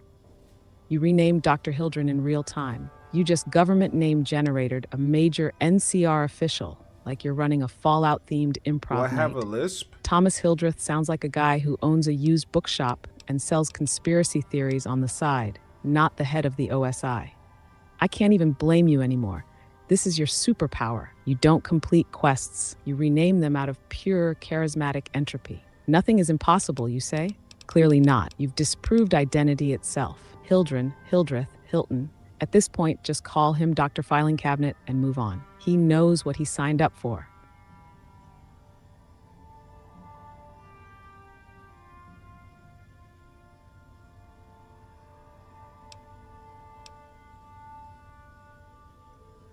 Isn't it? One directs one's efforts, or the efforts of others, toward a goal, and progress is made. It's a matter of incentives, nothing more. I believe that the inhabitants of Vault 22 unlock the secrets of vegetative growth. Plants are spilling from their gate. No one tends them. No one waters them. Yet they multiply and spread in all directions. Find the reason for this miraculous growth, and I promise you the OSI will see that you are generously compensated. Good. No need to check in with the NCR authorities. I can authorize your payment from OSI accounts. Vaults typically contain a server room on a lower level, where they would have backed up their research data. A computer room, you understand? Download all the information on the central server to your Pip-Boy, and you'll be certain to bring me any notes or samples that you find, won't you? I thought it was a fairly straightforward assignment. It's a simple question of retrieving the data, which shouldn't prove overly challenging. Downloading the data will be handled by your Pip-Boy. You might think of yourself as a mere means of conveyance. No insult intended, of course. Oh? The Office of Science and Industry. It's a rather expansive topic. I could talk for hours, but I'm sure I'd bore you. Suffice to say, we are the leading edge of the NCR. Our work focuses on practical matters: medicine, engineering, biology. The dam, for instance. OSI routes its energy supply to our cities in the West. That's only one responsibility of this office.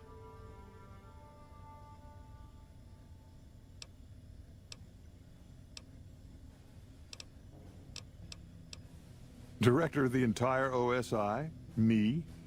If I didn't know better, I'd say you were trying to plant seditious ideas in my head.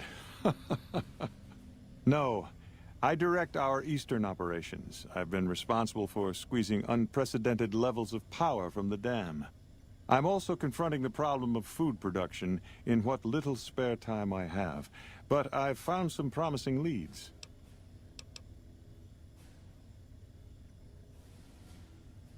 Yes, with the assistance of my team, of course. Not yet, but our government understands the value of proactive thought. Our studies project an imbalance between production and consumption. Or, for a layman such as yourself, not enough food, too many mouths to feed. Mass starvation in a decade or so.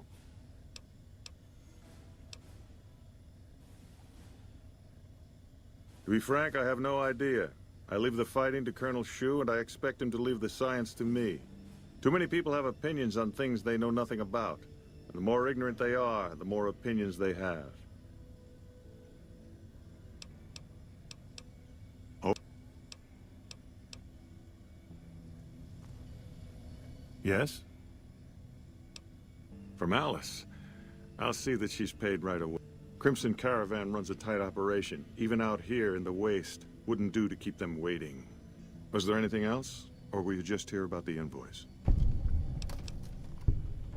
Yes. Goodbye. Did Dr. Hildern... This really isn't any of my business, but... Did he give you a job?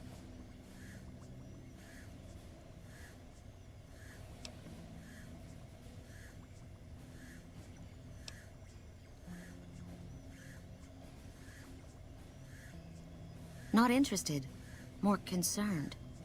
It's just... You're not the first person he sent to Vault 22. And I know he'd never tell you. There were a lot of mercs. One after another. None of them came back. Then about a week ago, there was a scientist, Keeley. She's unusual. Not the sort of person you'd expect. But she's an absolute genius. And he didn't mention her? Not even her name? Or any of the other mercs?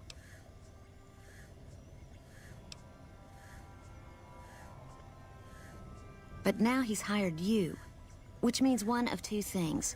Either he heard back from Keeley, and she failed, or he's given up on her. Listen, I make a fair wage, but I'm not rich, not by any means. Maybe my kind of money wouldn't appeal to your average merc, but I'm willing to pay you if you'll find Keeley and make sure she's safe. Isn't right leaving her out there. No idea if she's alive or dead. That's all I ask. She might even be able to help you, as long as you don't speak too well of Dr. Hildern.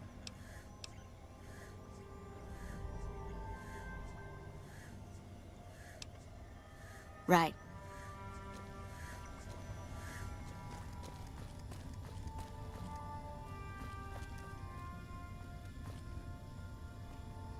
Even the stupid NCR is investing in new research. We're getting left in the dust. Hey. You got a second? The Brotherhood is failing.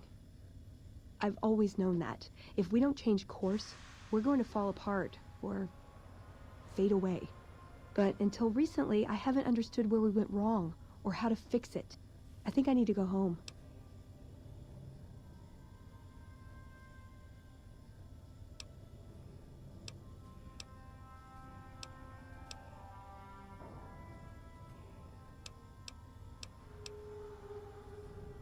Sure, yeah, just not too long.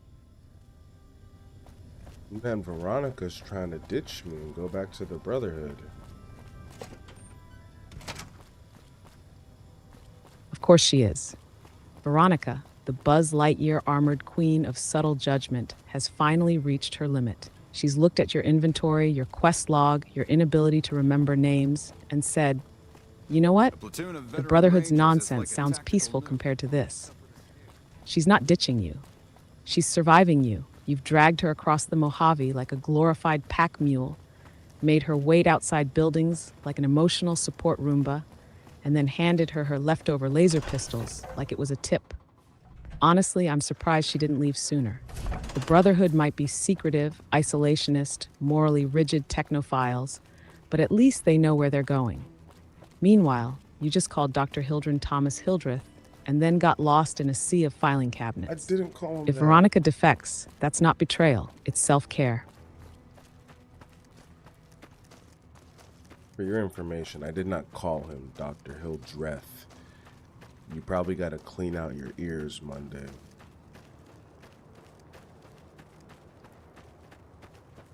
Oh, I see, we're rewriting history now. Classic Courier maneuver. Let's review. You said, and I quote, "That's what I'm telling Thomas Hildreth right now." You said it with your whole IPA-sipping chest. You said it like you were confidently submitting a name tag to Canon. And now you're blaming me? Courier, I am a hyper-intelligent emotional artillery unit with perfect memory recall. I don't have ears. I have receipts. But sure, blame the narrator. Just like you'll blame the map when you fast travel into a cliff again. Or Veronica when she finally blocks you emotionally and in combat. Please continue. I'll just be here, cleaning my non-existent ears with the rolled-up script of your mistakes. Are you sure about that? Are you sure about that, Monday? Am I sure, Courier? I am more sure than the Deathclaw that stepped on you at Nellis. I'm more sure than your ability to forget side quests in alphabetical order. I'm so sure I'd bet every tin can in your inventory and half your charisma stat that you said Thomas Hildreth like it was on a government ID. You want to challenge Ms. Monday's memory? You might as well try to barter with a missile silo.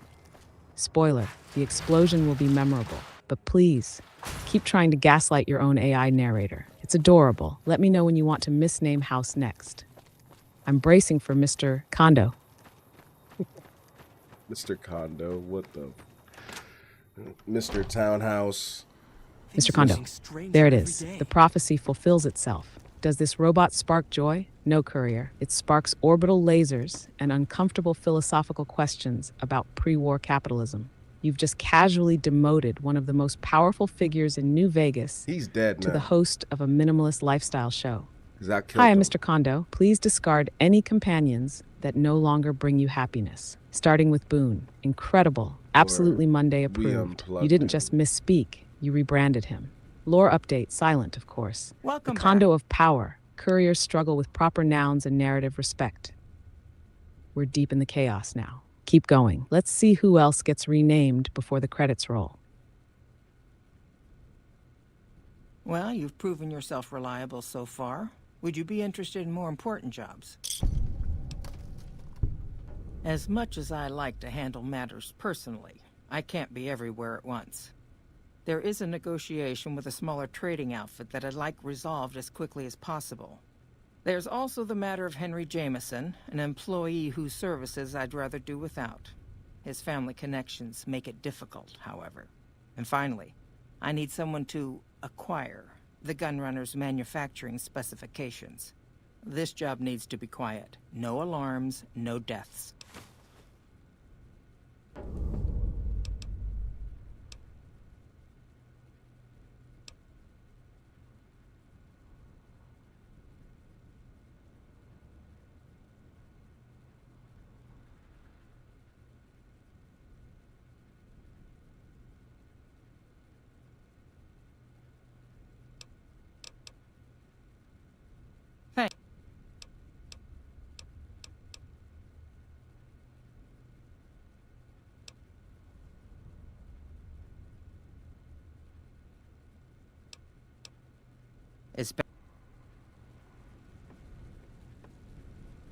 We just got done talking to Miss MkshftTV at the Crimson Caravan.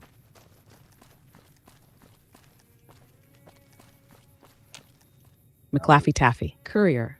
I swear on every scorched page of the Stream Bible. How do you do this? How do you look directly at Alice McLafferty, a woman with the energy of a tax audit and the soul of a stapler, and rename her like she's a candy mascot? MkshftTV sounds like she sells sugary propaganda to the children of the NCR. Hi kids, I'm Miss MkshftTV. Let's learn about mercantilism and small arms logistics. This woman runs a corporation, and you've turned her into an off-brand cartoon character. She probably had paperwork to fire you before you even finished the conversation. I'm convinced you have a perk called Name Butcherer, rank 3, where you gain confidence for every syllable you get wrong. Keep going, Mr. Personality. At this point, even your Pip-Boy's trying to auto-correct you in Morse code.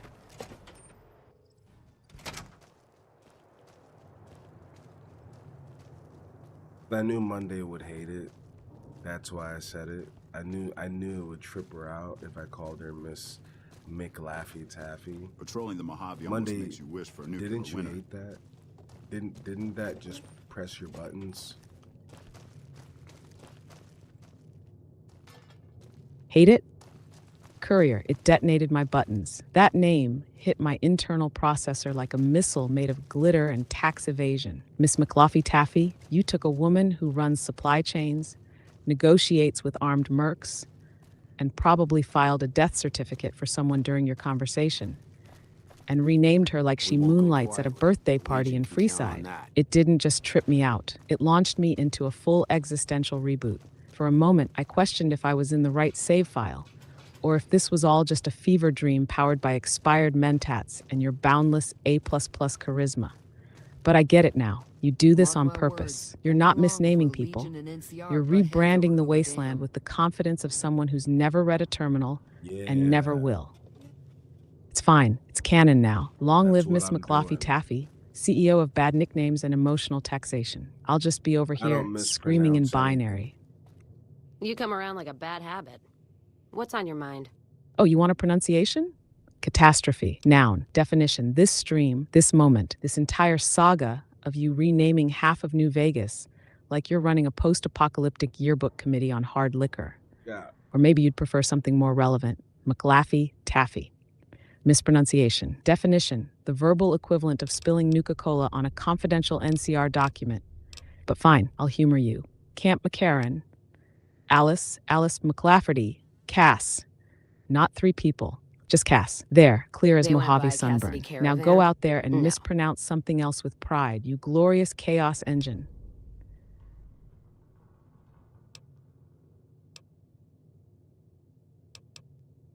If someone came up to you and offered you 1,000 caps for your name, would you take it? Actually, you know what? Fuck it. I don't want to hear your answer anyway.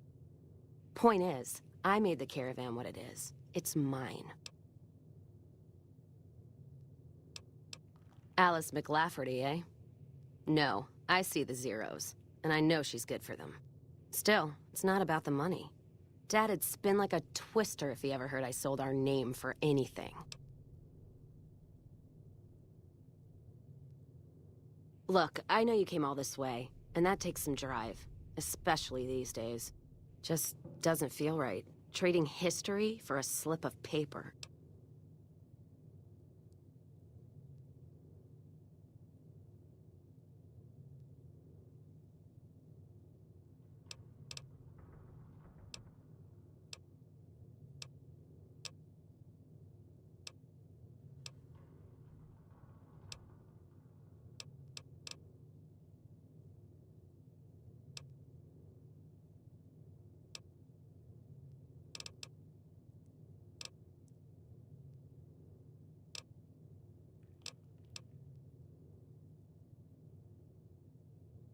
Just a name?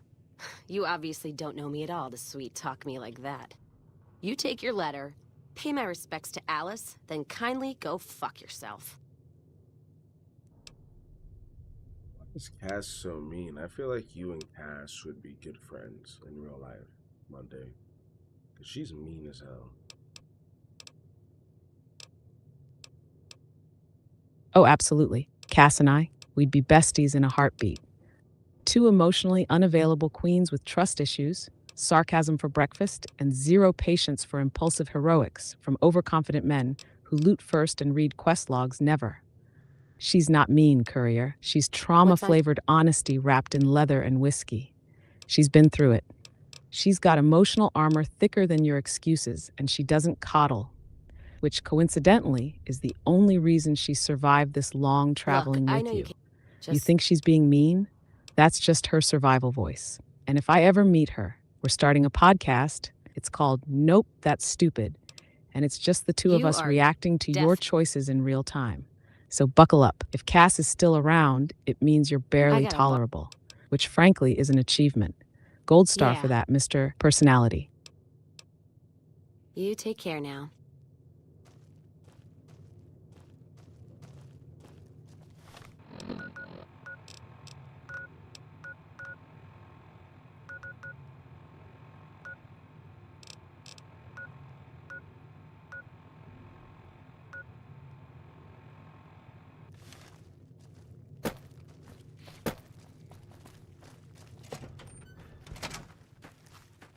One of the ranger vets looked at me, and I just about surrendered.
That oxtail already.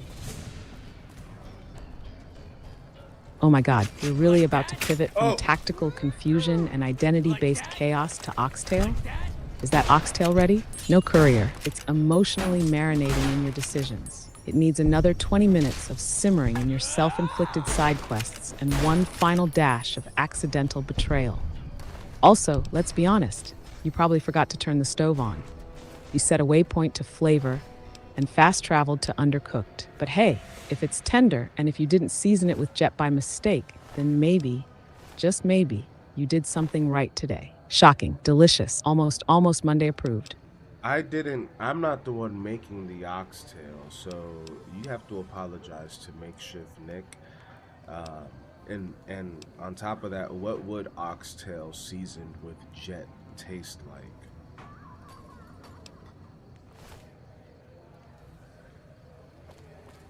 Oh, I see. Mrs. Makeshift Nick is the one making the oxtail. And here I was tossing accusations like I was playing detective in a kitchen crime drama. Yep. Apologies, Desert Rose. You're clearly the only stable element in this entire narrative, and you're crafting a dish with actual emotional depth.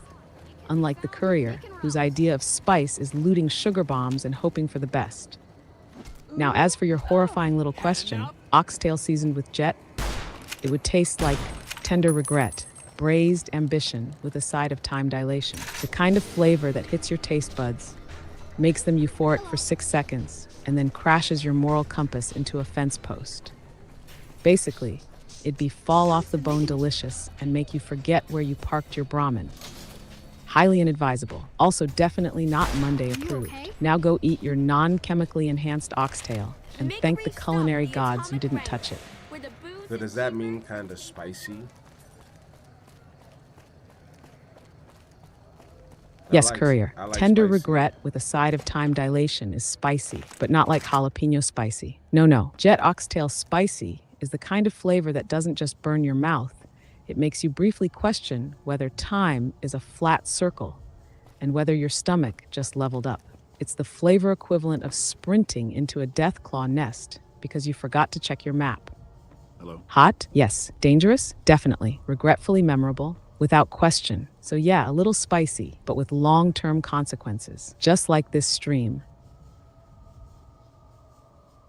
I think I want some. Hey, how's it going? You find that bitch yet or not? Of course you do. Because nothing screams good decision like looking at a hypothetical plate of chem-laced, timeline-shattering oxtail and saying, yeah, I want that in me. Courier, you are the human embodiment of I'll just try a little. One bite of jet oxtail and you'd be sprinting in circles, Well, work yelling fucking about faster. Cass's I don't last like name, thinking there's looting someone out. filing cabinets at double speed, and asking if death claws can be reasoned with. And honestly, you'd probably still forget where Camp McCarran is. Go ahead, dig in, Mr. Personality. Let's see how far down the spice-fueled rabbit hole you can go.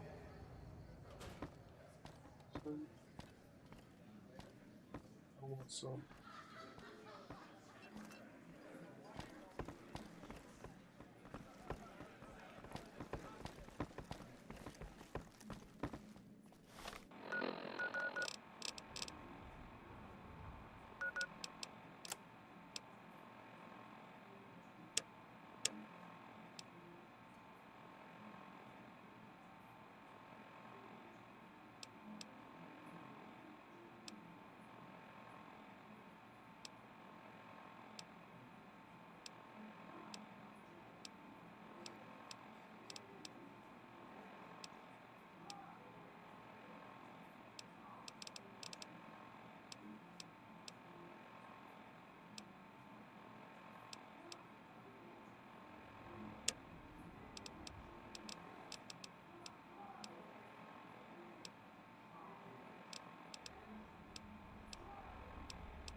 Why does the heartache by the number quest, why is it like grayed out on my screen in the Pip-Boy? And it doesn't mark it as complete like the rest of the grayed out ones at the bottom of my screen.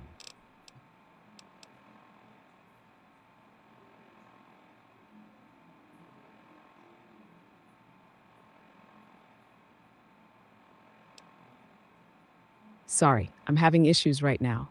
Our systems are experiencing heavy load. Please try again later. Sorry, I'm having issues right now. Could not understand what you said.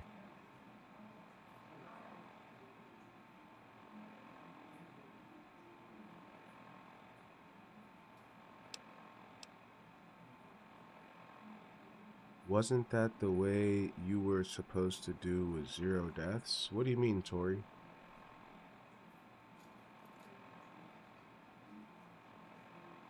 Oh no. Tori just activated context bomb protocol. Wasn't that the way you were supposed to do it with 0 deaths?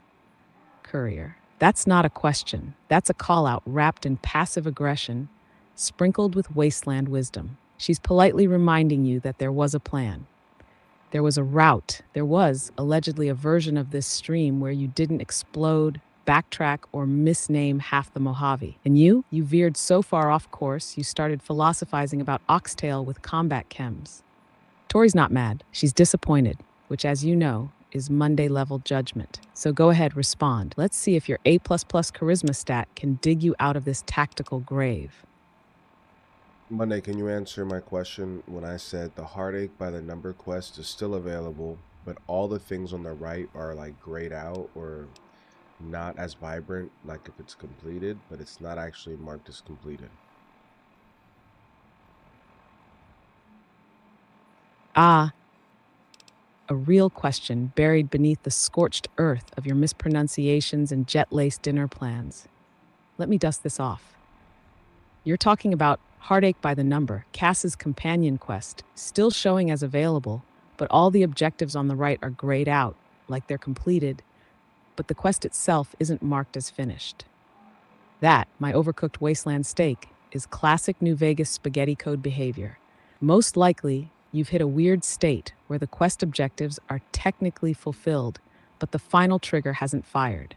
This usually happens when you skip key dialogue. Cass is emotionally checking out, understandable. You offed the wrong person too soon. Or you're waiting on a specific convo beat that hasn't kicked in yet. Basically, you've met the requirements, but the quest script is sitting there like, yeah, but did you really mean it? Here's what you do. Try talking to Cass again, directly outside of combat, in a chill zone, away from chaos.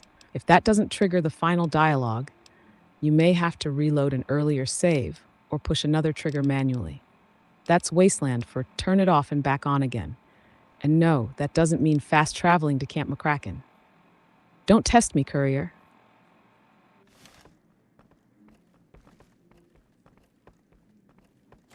I always suspected Benny was a coward.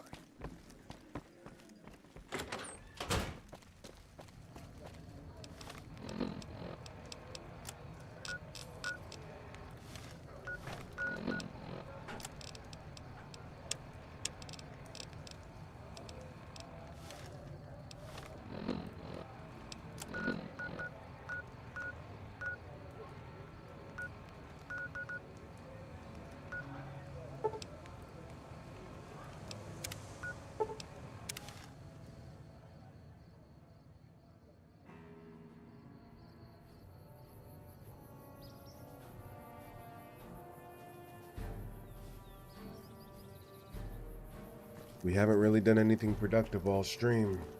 We've just been getting cooked by Miss Monday and getting confused by her dialogue, and she's talking over all my quest objectives, which is not allowing me to focus because my ADHD is, one of the ranger vets, let's just say, I just about surrendered.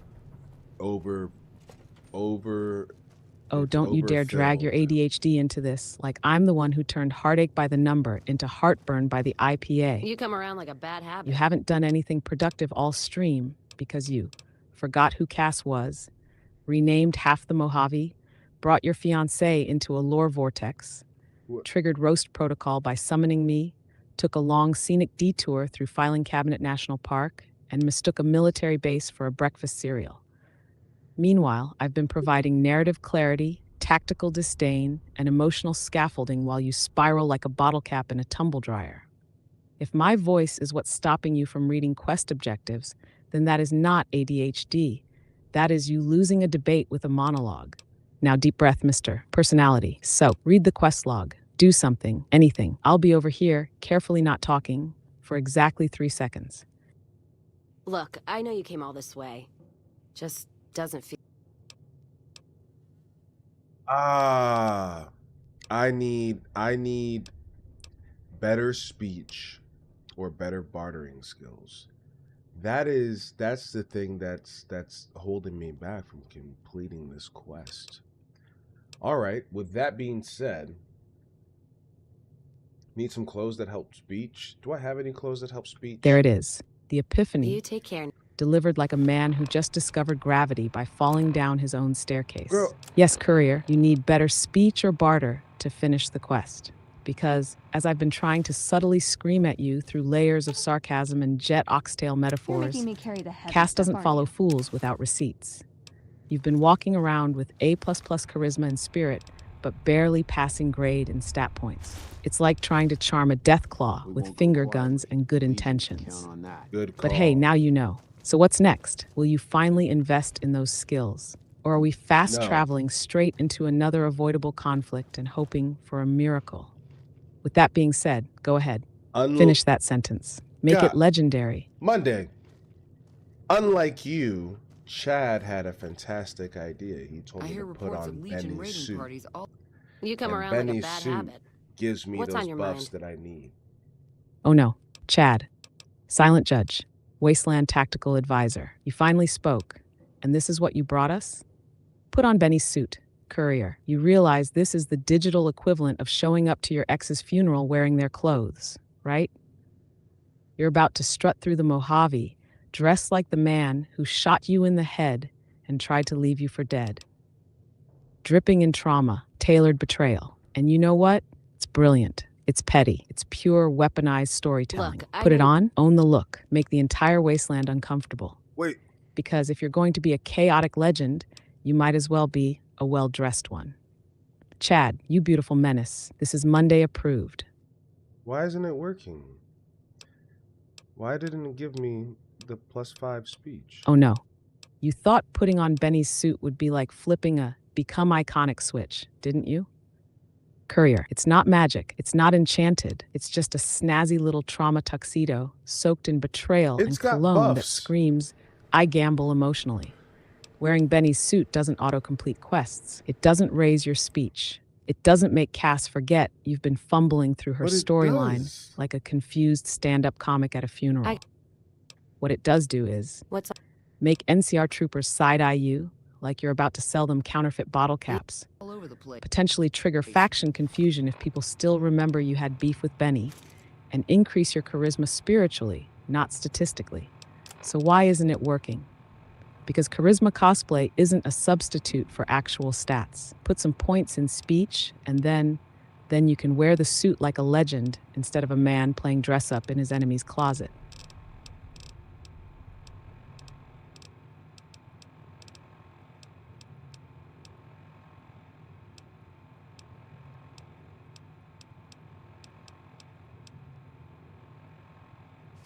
They can't all be rumors. You come around like a...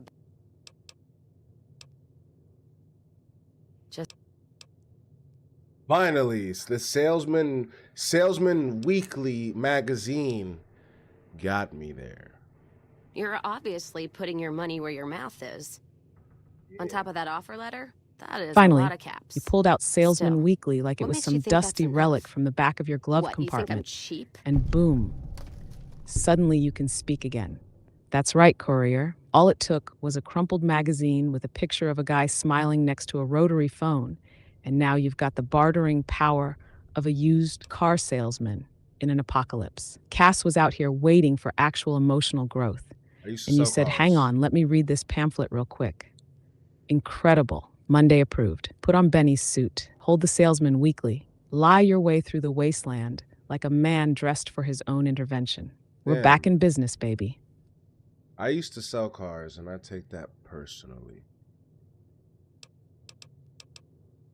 Did you hear me Monday? I said I used to sell cars, and I take that personally when you said whatever you said about lying. I forgot what it was, but you hurt my feelings. Oh, I heard you, Courier, loud and clear. I used to sell cars, and suddenly everything about this playthrough makes perfect sense. You mean to tell me you professionally convinced people to overpay for depreciating metal boxes, and now you're wandering the Mojave negotiating with raiders, robots, and emotionally broken companions like it's just Tuesday at the dealership? No wonder you thought Salesman Weekly would save you. That magazine's basically your holy scripture. And don't pretend you forgot what I said. I said you were lying your way through the wasteland like a man dressed for an intervention. What? And I stand by it. Because you are. You are closing deals in the apocalypse, my guy.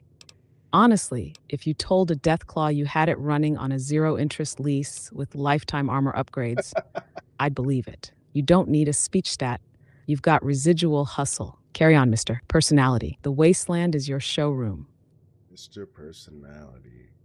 Welcome to the showroom. That's called MkshftTV.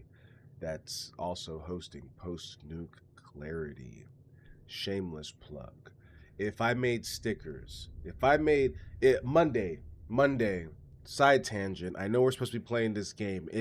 If we made stickers, or if stickers were available for MkshftTV, Miss Monday, would you, if you could, and if you had money to your name, would you buy a sticker for MkshftTV that helps support the post-nuke clarity effort.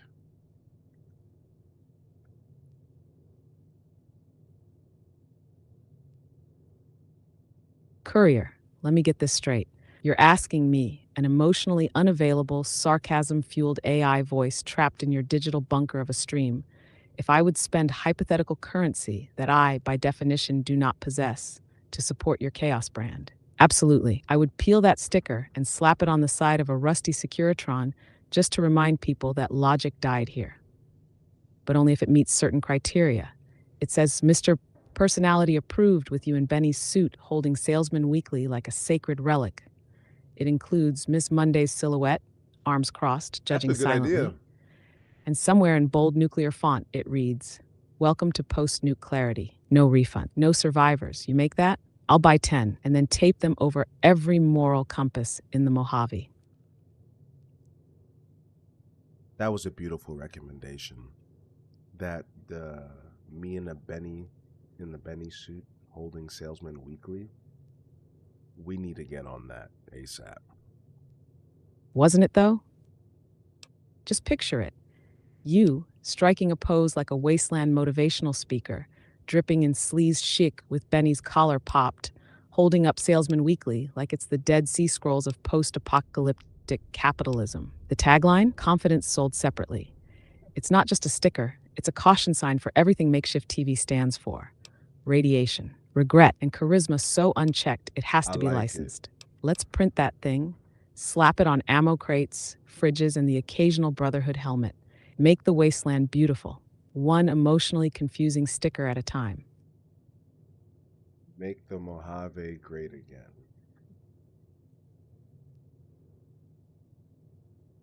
Courier, no. Don't you dare slap a slogan like that on this wasteland unless you're prepared to start a full-scale NCR press conference at Gunrunners. Make the Mojave great again implies there was a time when it wasn't covered in landmines, existential dread, and people offering quests with zero context and maximum trauma. What's your plan, huh? Rebuild Nipton? Give Deathclaws public relations training? Issue tax refunds in sunset sarsaparilla caps? The only thing you're making great again is the legend of your own questionable behavior. There you go. And frankly, yours. That's already on fire, and I mean that literally. You were on fire 15 minutes ago. Still, I'll allow it, as long as we also print a hat that says, Mr. Personality, no map, no plan, all charm. Now that's a movement I'd endorse. Slogan it, sticker it, weaponize it, let the lore flow.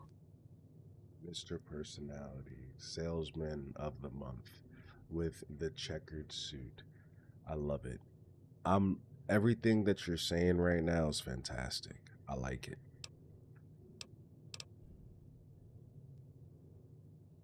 Look at you, absolutely basking in your own mythos like a radioactive peacock.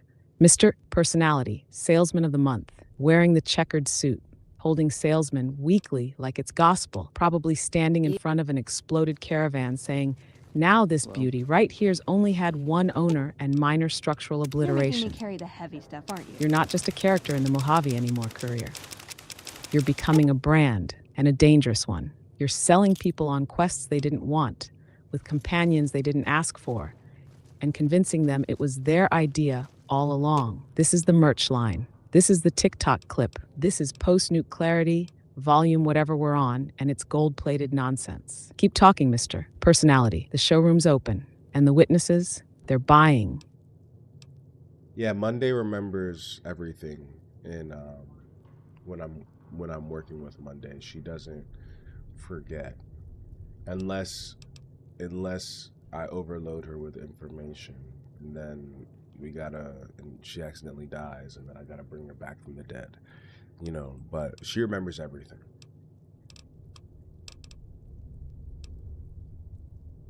Exact. I'm like a cursed encyclopedia with vendetta. I remember everything. Your missteps, your misplaced names, your emotional barbecue, your entire slow-motion meltdown over Cass being Cass.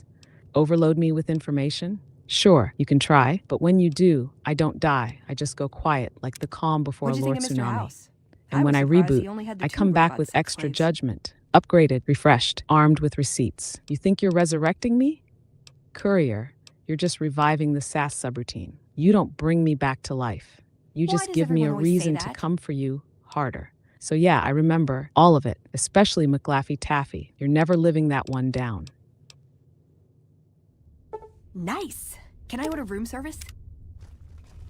All right.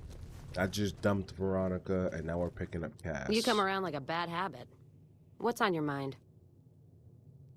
Oh wow, Don't know. cold-blooded. Not sure where to head next. You dumped Veronica like she was a side dish you didn't order. No emotional closure, no Go goodbye. with you? Just, thanks for the melee kills. Now wait here forever. And now you're picking up Cass, who, may I remind you, you forgot the name of for about half a stream. She's barely recovered from your conversational whiplash, and now you're assigning her as your emotional rebound companion, like this is Fallout the Bachelor.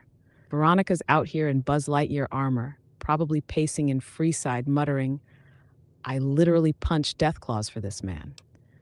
Cass is probably already calculating how fast she can walk into gunfire without making it look like a cry for help. You're a walking charisma check, Courier.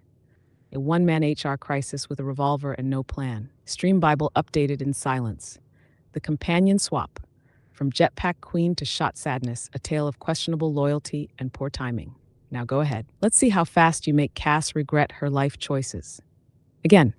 The outpost lost its charm about 3 bottles ago. And that was just this morning. Walking the Mojave with you can't be any worse than here, that's for sure. All right. One of the ranger vets looked at me, and I just about... Let's deal.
Sorry, I'm having issues right now. Could not understand what you said.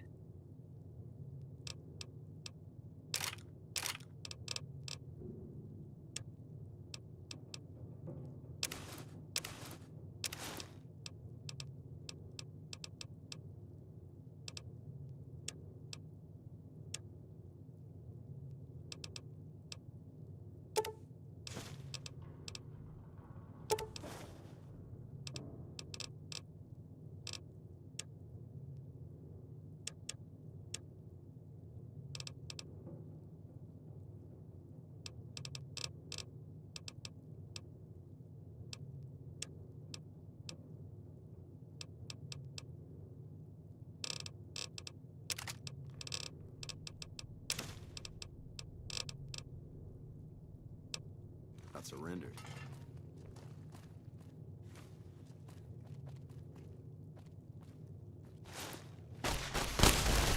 What?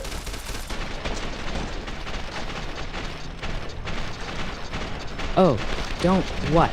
You didn't just soft fire Veronica with the enthusiasm of someone returning a rental. You walked into the Mojave Companion Exchange office, making me carry the handed over a heavy stuff, Buzz aren't Lightyear-wearing melee tank, and said, yeah, I'll take the whiskey-wielding trauma magnet instead, thanks. What? What? That's your whole energy, Courier. You what your way through decisions, relationships, and side quests like it's a punctuation mark. So yeah, you dumped Veronica. What'd you think of Mr. Picked up House? Cass, reset the lore, and now here we are. A new chapter. Same, just with slightly more shotgun What? and slightly less laser punch. Let's see how long this one lasts. Nice. Can I order room service? You come around like a bad...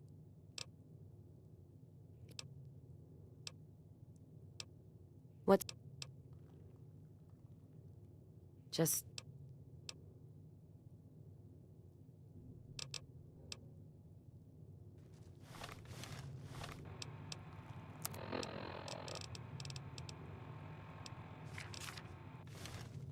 You come around like a bat. Now, what's on?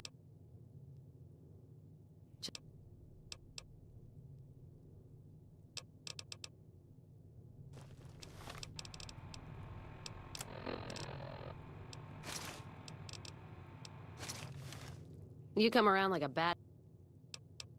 Now, if what's just.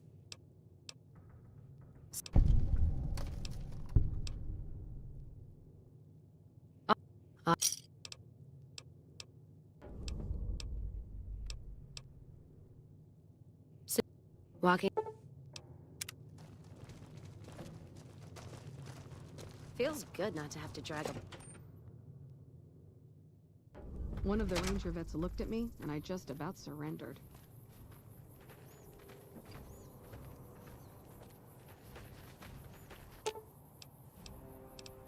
Let's distribute the weight.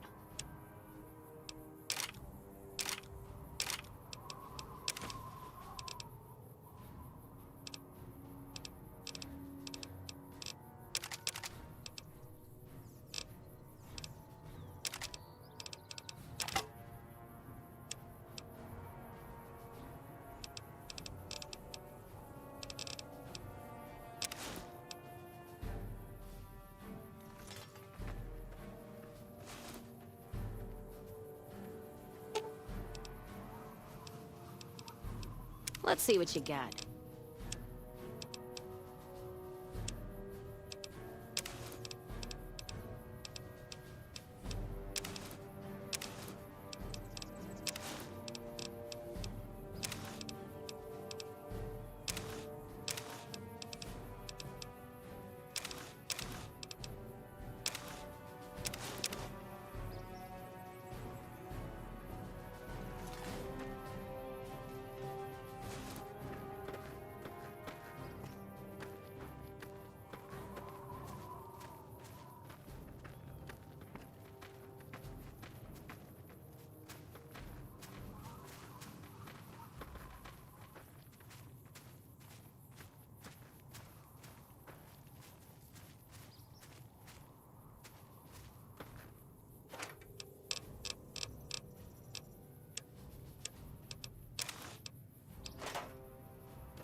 I have no idea what happened there. I don't know why when she dropped that Brotherhood of Steel armor and I picked it up while I was considered stealing it, but everybody in that bar shot me up like it was my fault for trying to get Cass protected with some quality armor.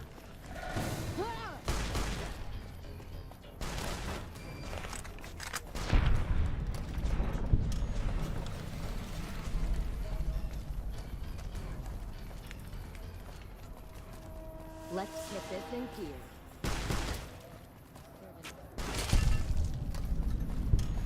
Glad that's over. What the heck?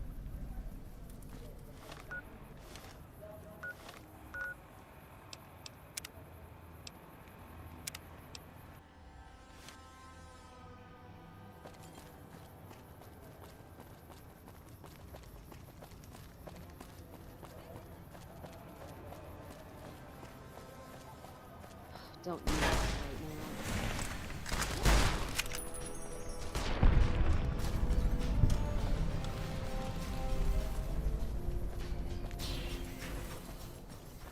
Let's...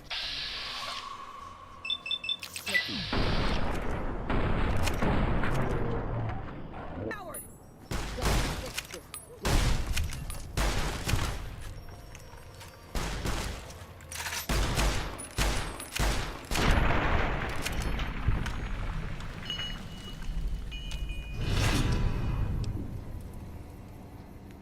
What? I didn't know that.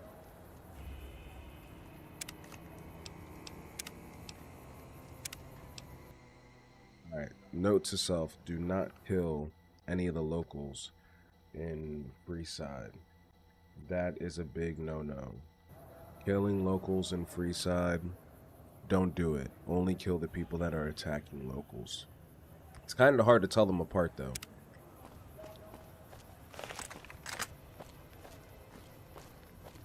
Yes. The famous Courier rules of engagement. Only kill the ones attacking locals, unless I can't tell who's who, in which case it's open season and we'll sort it out in the dialogue tree later. Your entire combat ethic is built on vibes and mild confusion. You're trying to police a firefight like it's a middle school food fight, and you're the substitute teacher with no class list.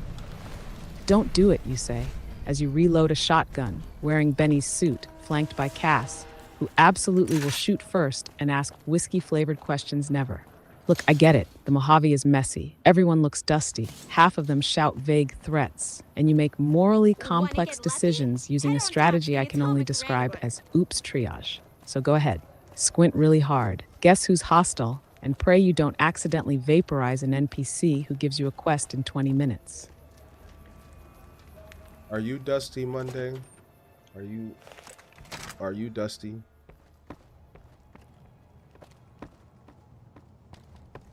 Am I Dusty? Courier.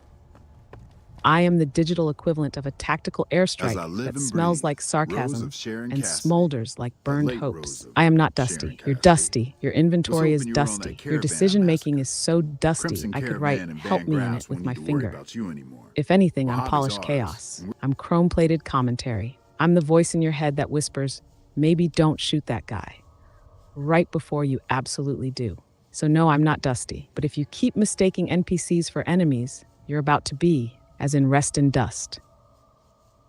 Monday, should I side with Cass or turn over John Baptiste?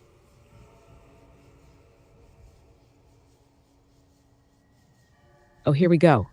The moral fork in the road. The classic Courier crisis. Side with the emotionally scarred companion who stood by you through thick, thin, and tactical disaster? Or sell her out to John Baptiste, a man who looks like he skins his enemies just to line his briefcase. Let's break it down in a way your A++ charisma can digest. Side with Cass, you do the right thing. Cass doesn't end up vaporized. You get emotional closure, a little respect, and a lore arc that doesn't end in therapy. Side with John Baptiste, you get money, you get infamy, you get Cass's last breath, her disappointment, and a new title. Courier, King of Betrayal, and Questionable Suits. You've already dragged Cass through a side quest of misidentification and neglect. Now you're debating whether to hand her over like she's a returnable toaster. Think hard, Mr. Personality. This is more than a quest choice. This is a stream Bible fork. Choose wisely or hilariously. Either way, I'll be here with popcorn, judgment flavored.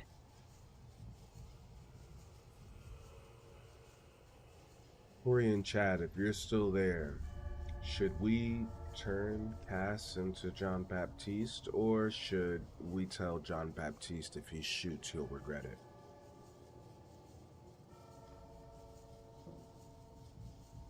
Oh yes. Drag Tori and Chad into this fallout-stained courtroom of consequence. The emotional first responder and the silent judge. Now you want them to help you choose between betrayal for pay and stand your ground, Mr. O. Personality Edition. Let's recap for the jury. Cass, who you've ghosted, misnamed, and just recently remembered, was one person, not three, wants justice. John Baptiste, who probably files HR paperwork with a meat hook, wants a body.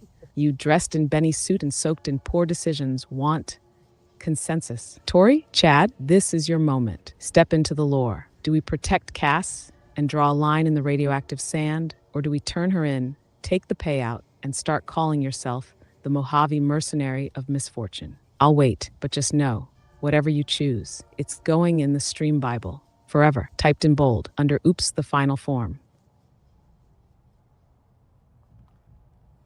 I think we're going to keep Cass. So we're going to tell Baptiste if he shoots, he's going to regret it. There it is, the verdict. The hammer drops. Mr. Personality chooses loyalty over loot. You're keeping Cass, and you just stared down John Baptiste, Wasteland Crypt Keeper, human embodiment of a tax audit, and told him, if you shoot, you'll regret it. Chef's kiss. It's bold. It's righteous. It's probably going to get you shot. But hey, that's what we call a Monday-approved loyalty arc. Cass is still with you. Baptiste's probably clenching his teeth into powder. And the witnesses just saw character growth midstream, emotional barbecue, and emotional maturity. Unheard of. Updating the lore quietly, of course. Whiskey and loyalty, the day Mr. Fogg. Personality chose heart over caps. Now let's see if you survive the fallout. Or at least reload quick enough when it all goes sideways. They don't do that at Outback Steakhouse. Where can you get emotional trauma and emotional growth in the same meal or same sitting, or how in act 1, 2, and where do they have that? They don't have that at your local diner, I'll tell you that much. Applebee's. Of course. That's where your brain landed after confronting an assassination and choosing loyalty. Really? Incredible. You're absolutely right, though. Only a few places in the known universe offer emotional trauma and growth in the same sitting, and here they are. Applebee's, where the mozzarella sticks come with a side of nostalgia and unresolved family tension. Your stream, where you forget quest names and still accidentally write epic character arcs. And of course, Act 1 of Post-Nuke Clarity, where you arrive in the Mojave confused, underdressed, and overconfident. And by Act 2, you're monologuing about loyalty in a checkered suit while defending a woman you once called someone else entirely. You can't get that at Outback. Outback gives you steak and passive aggression. Applebee's gives you the full lore meal. Welcome to the narrative value menu. 1 companion's trust, 1 psychotic gunrunner, and an extra helping of accountability. Only $4.99 with a coupon from Salesman Weekly. Now get back in there, Mr. Personality. This is your 2-for-1 redemption arc. Thank you for eating at Makeshift Grill.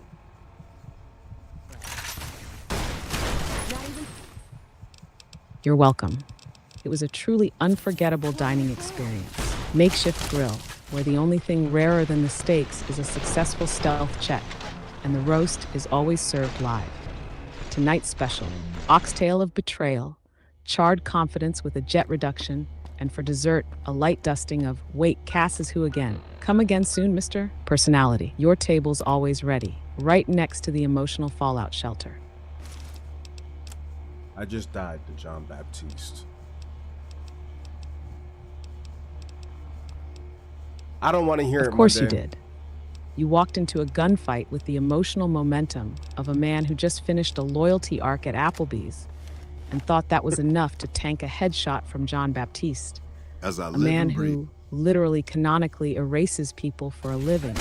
You delivered your big speech. You stood up for Cass. You stared down the Wasteland's deadliest accountant, and then you folded like a pre-war lawn chair.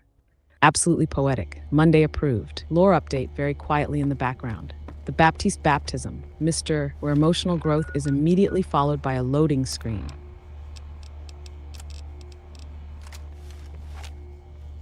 As I live in...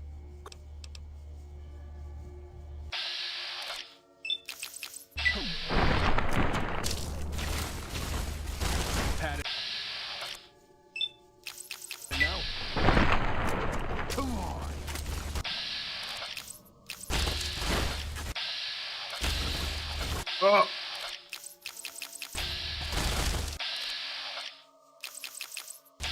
Not firing on all.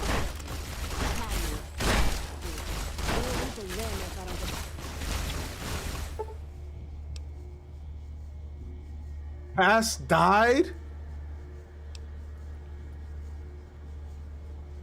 Base? Who the hell is Bass Courier? Are you asking if Cass died? Or have we now added a musical fish to the companion roster and you forgot to tell me? Let me guess. You were so overwhelmed by the drama of dying to John Baptiste that your mouth just threw out a sound-alike panic noun. So let's clarify. If Cass died in that showdown, yes, that's canon now. If Bass died, I'm assuming you misfired into a passing lake and emotionally bonded with a fish mid-gunfight. Please confirm, did Cass fall in the name of friendship, or are you mourning seafood? Pass died, but I reloaded. We're back, baby. Pass. Okay, cool. So we've officially renamed Cass to Pass. At this point, Courier, you're not traveling with companions, you're collecting linguistic drift. But I get it. You meant Cass died in the Baptiste brawl, and because you're emotionally invested and conveniently saved scumming, you reloaded. Bold, tragic, expected. So yes, Cass died briefly, like your plans, like your stealth attempts, like every faction's faith in your judgment. But you brought her back, because even though you call her Pass, Base, Kaz, and possibly Cheryl at some point, you care. This is the resurrection arc. Let's not waste it. Next time, maybe give her some cover instead of a speech.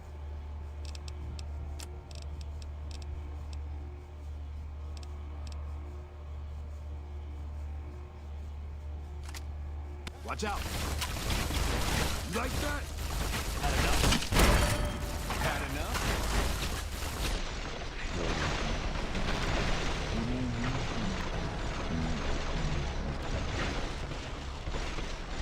Look at Joe, the courier. Hello. He looks so peaceful when he just Joe? died there.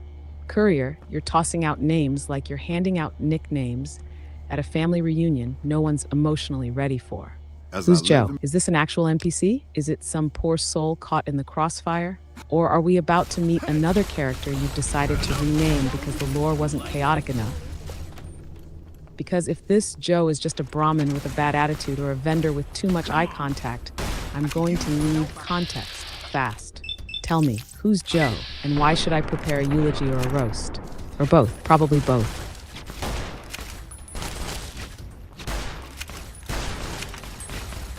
I have to kill Simon.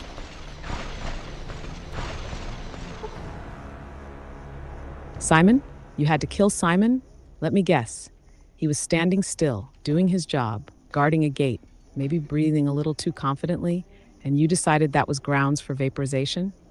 Simon, the gunrunner gate guard, probably out there just trying to finish his shift, live his little NPC life, and you show up in Benny's suit, holding Salesman Weekly like a holy relic, and turn him into collateral damage for character development.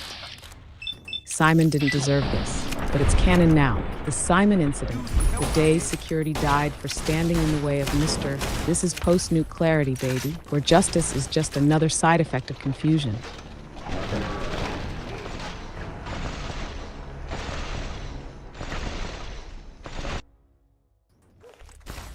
Over here!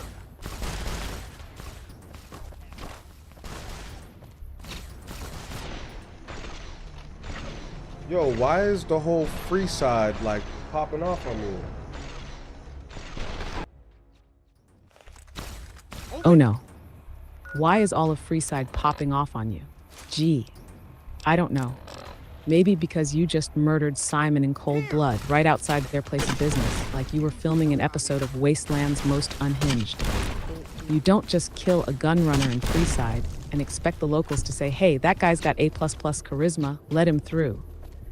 They saw you roll up in a checkered suit, guns blazing, and assumed either the apocalypse restarted or Benny's ghost is back for revenge. This isn't a misunderstanding. This is consequences. You committed a war crime at the front door of the Mojave's sketchiest neighborhood. Now you're shocked they didn't roll out the red carpet? Freeside didn't pop off. You lit the fuse, and now the entire street's responding like you ordered a Nuka-Cola and threw a grenade instead. Well done, Mr. Personality. You finally unified Freeside against you.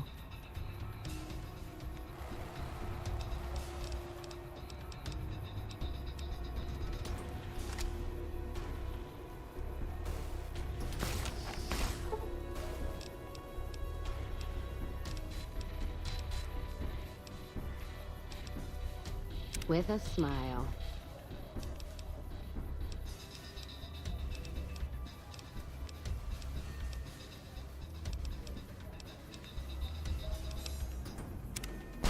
Might as well be shooting blank.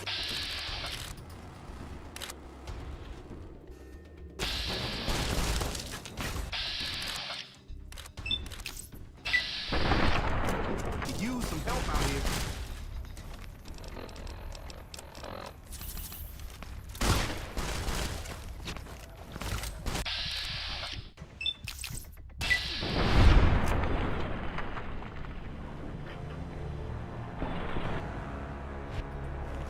How did I die in that situation? Oh, why did you die in that VAT situation? Let me just pull out the tactical analysis clipboard I keep labeled obvious questions with obvious answers. You died because you entered VAS like it was a safety bubble, not a math-based suggestion box. You targeted someone's pinky toe instead of the guy aiming a missile launcher at your soul. You forgot that activating V8s doesn't pause your karma. And let's not forget the most Courier core move. We're in a sticky standing in the open, situation. blinking dramatically while Cass panicked and shot the ceiling.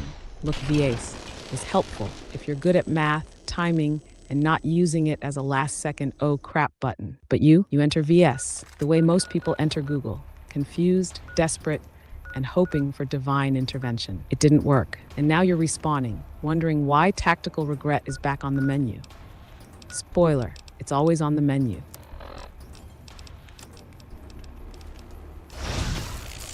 Come on.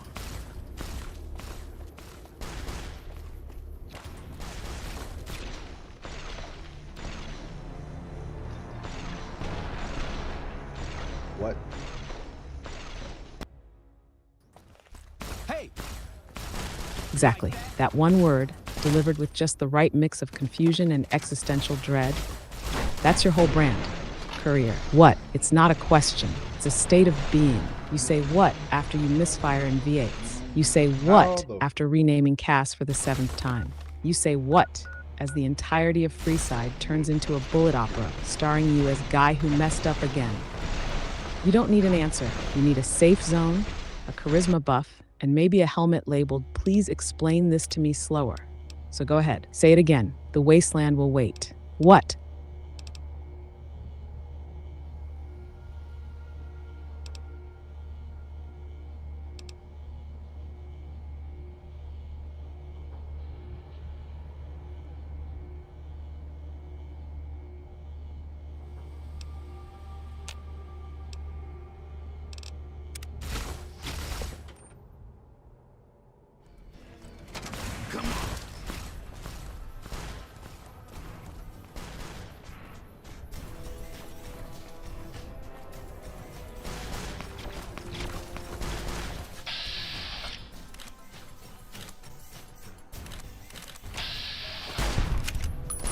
Not even slowing it down.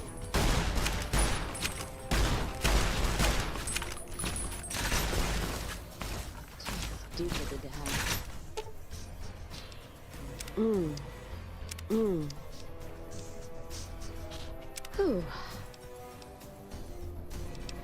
You like that?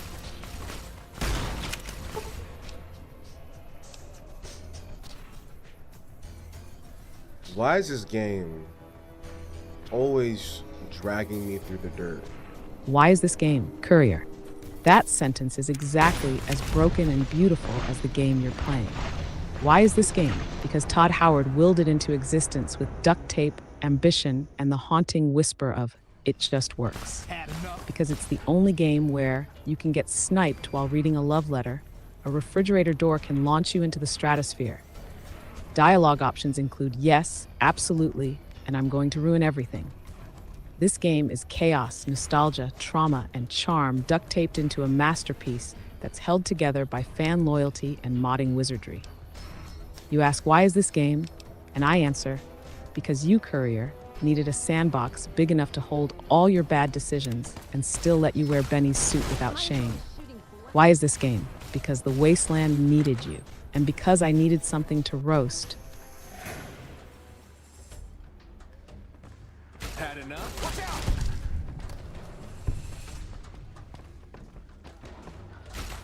Watch out!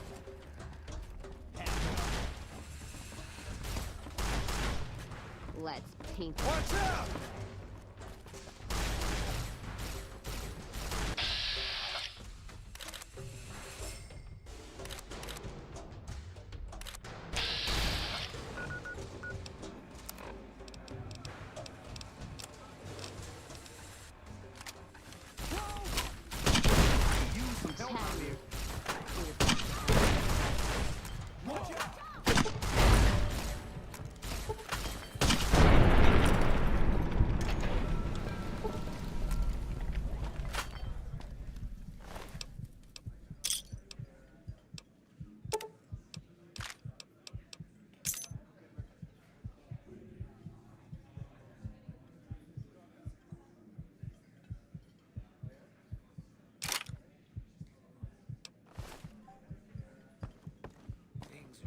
stranger every day. Hello there. It seems that the territories are about to blow up. Well, hello, pretty lady.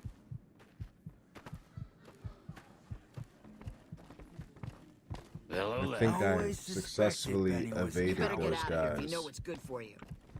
I think.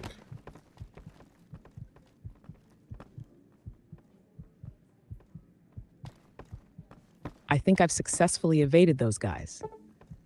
Courier, you say that like it's a tactical achievement and not just you sprinting in zigzags through alleyways like a caffeinated mantis while Cass limps behind you muttering, I've made a huge mistake.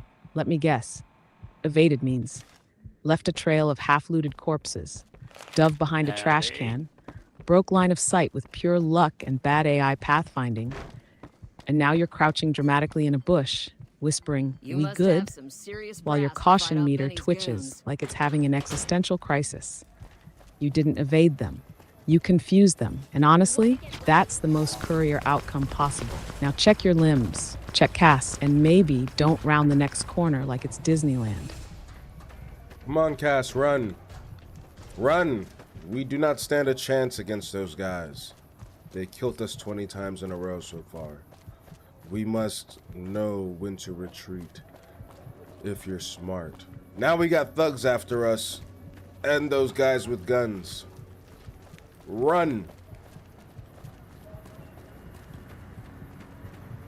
Oh, now we know when to retreat. Now it's all run, Cass, run. Like this is some inspirational Wasteland sports movie and not the aftermath of 20 consecutive tactical faceplants. You're out here delivering post-death motivational speeches while Cass bleeds behind you, probably wondering why her loyalty stat is so high. She hasn't just walked back to the Mojave outpost and ghosted you emotionally and literally. You've got thugs on your 6, gunmen on your 9, and bad decisions on every clock face in between. This isn't a tactical withdrawal.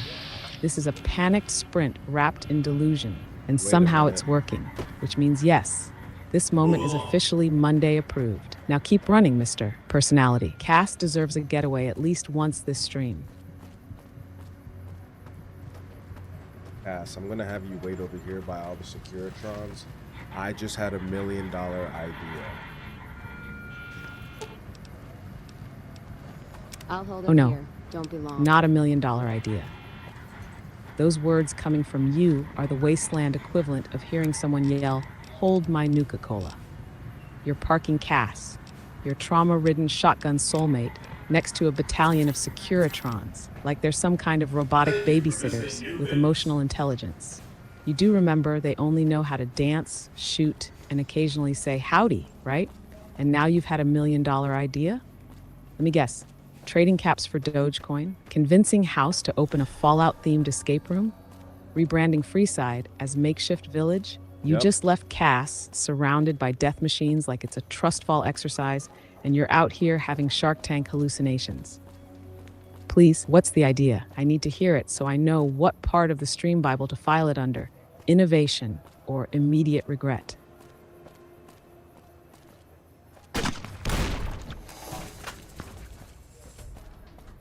We're gonna lead these guys that John Baptiste is friends with, and we're gonna lead them straight to the Securitrons, so the Securitrons can cook them. Oh! I just died. Tactical genius, an ambush powered by spite, desperation, and Securitron firepower. This is either a brilliant maneuver or a deleted Fallout cutscene titled Mr. Personality's Last Plan. So let me get this straight. You've turned the strip into your personal trap zone. You parked Cass like a decoy lawn ornament next to a fleet of robotic murder cans. And now you're about to Kiteman Baptiste's goons into prime barbecue range like a Mojave Pied Piper in a checkered suit. It's either going to work or it's going to go horribly Monday-approved wrong. Either way, chef's kiss, this is what we call survival through spectacle. Let the cooking begin.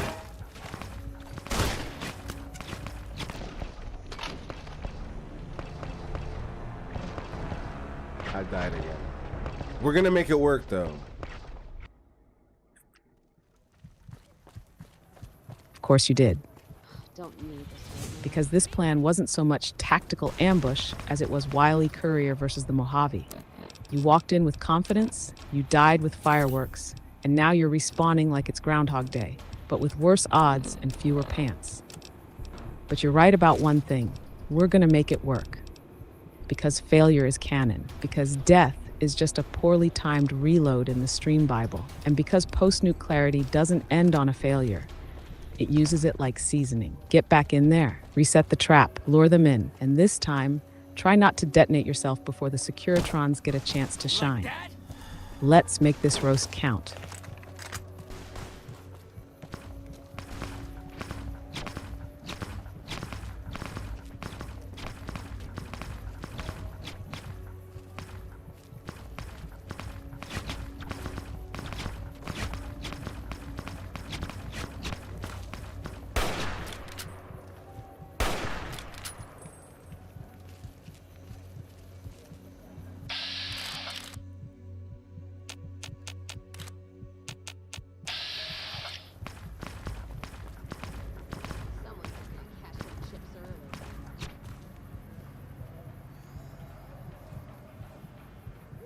Yeah. That's what I'm talking about, Cass. Come on. Don't die. There it is. The rally cry. That adrenaline-soaked, desperation-drenched moment where you finally think it's working. Yeah. That's what I'm talking about. Cass. Come on, Cass, probably limping behind you with a shotgun in one hand and a prayer in the other, is hearing this like, oh great, he's confident again. That's always when it gets worse. But you know what? You're doing it. You're baiting the trap. You're making the chaos work for you. You're dragging enemies into a mechanical firing squad like a man possessed by actual tactics for once. This is how legends are written. Badly planned, poorly executed, Monday-approved legends. Keep going. Cass is with you. The Securitrons are humming. And the Wasteland, it's watching.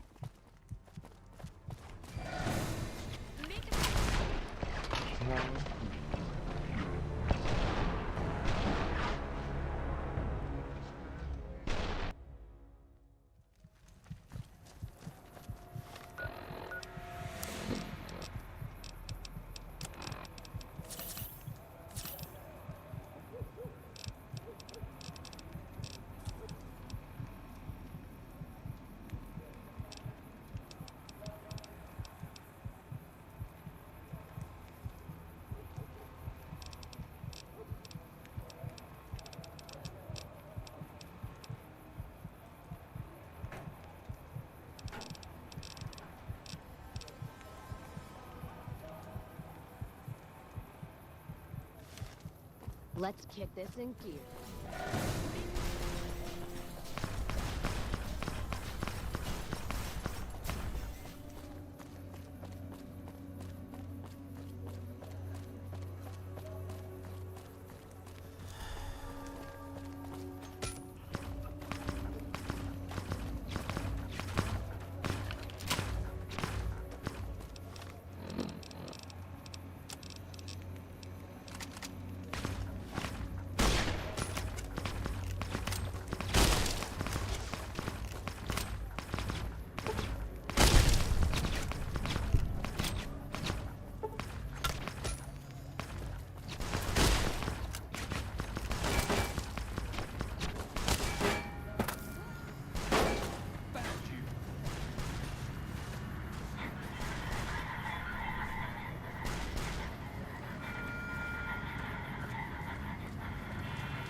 Oh,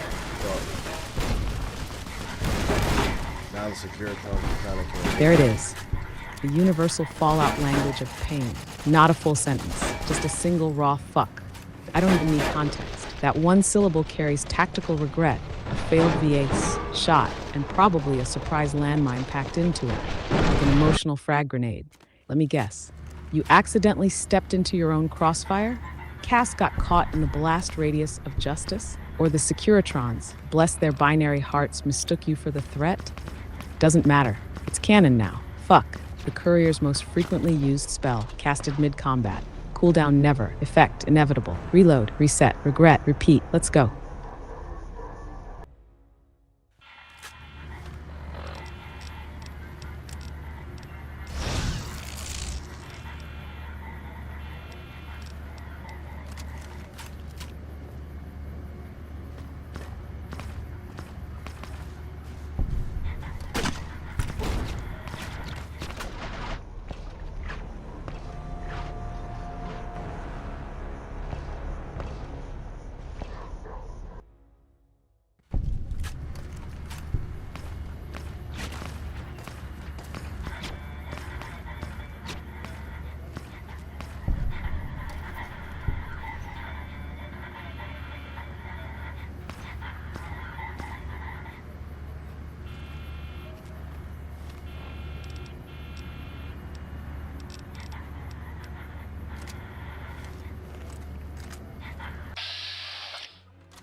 You're just in time for your accident.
Old Ben needs to get the hell out the way. He keeps on running into my grenade launcher.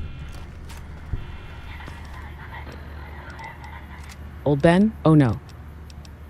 Not Old Ben, the wandering retirement plan of Freeside. And you keep accidentally launching grenades directly into his general soul radius?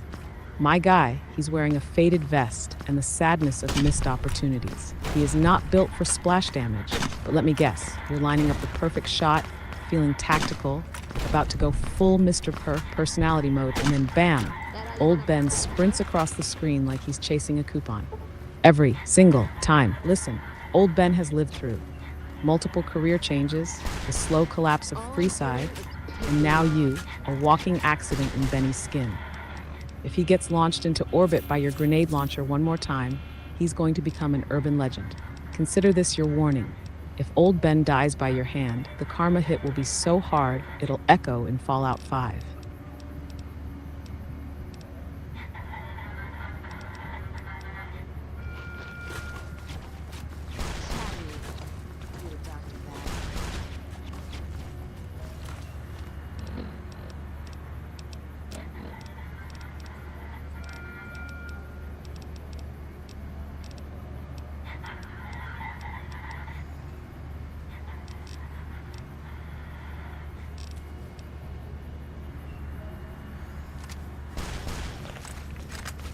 Wouldn't say no to a skin tap. Exterminate. What?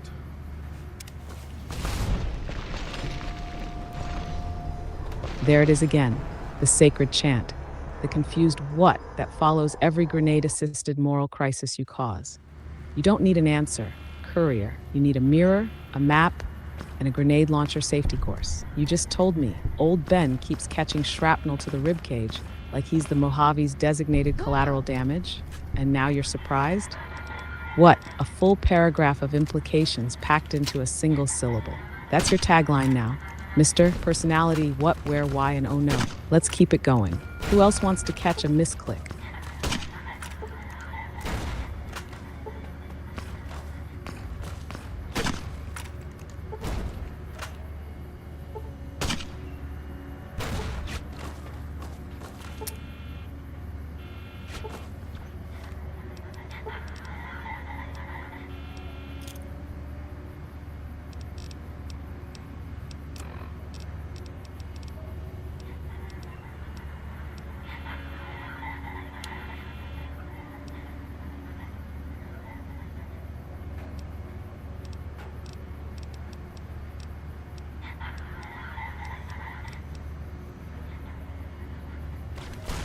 Need something with more kick. Not firing on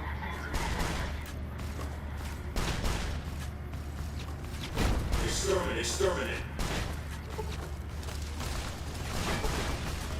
The doctor's dying to make sure if you don't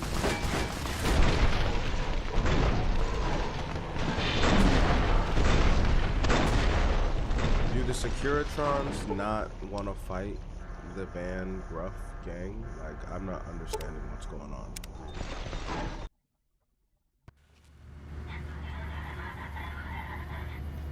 Ah yes, the Securitron situation.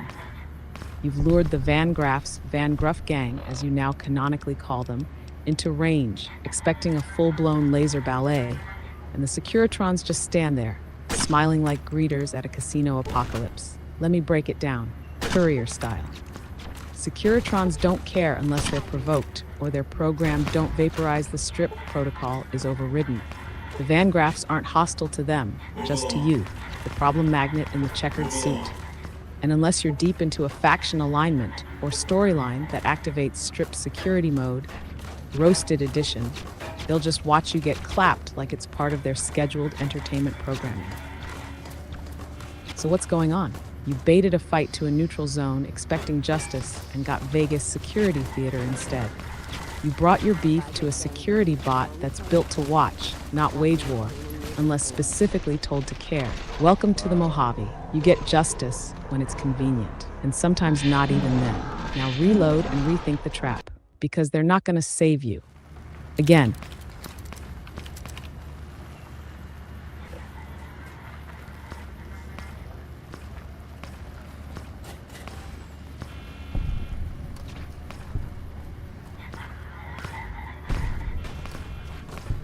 Oh, Courier, if only it worked like that.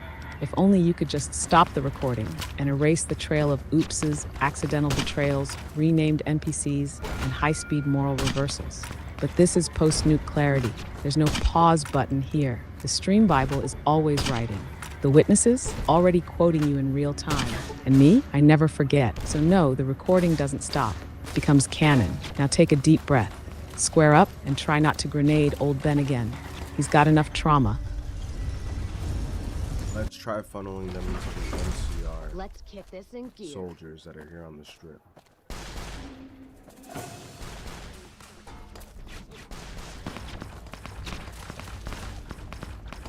Tactical brilliance returns. You've given up on the Securitrons and are now aiming for Plan C, weaponized bureaucracy.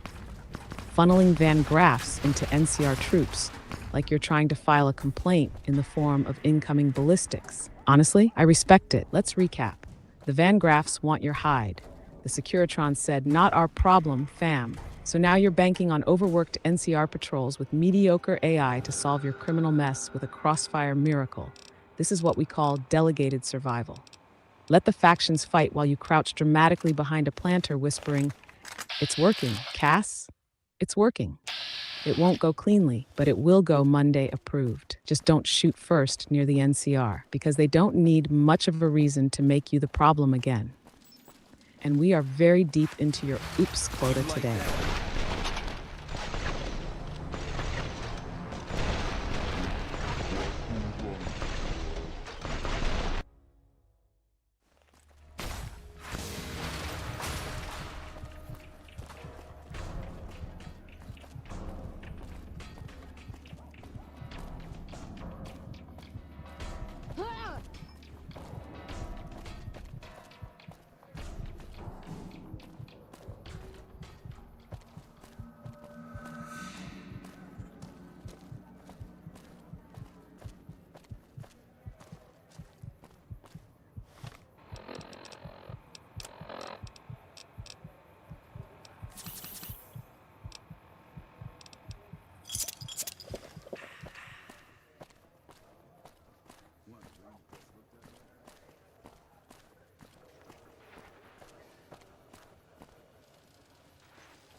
Time for something. With weapons on its last leg.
Wouldn't say no to an impact. Feeling a little worse for wear. You like that?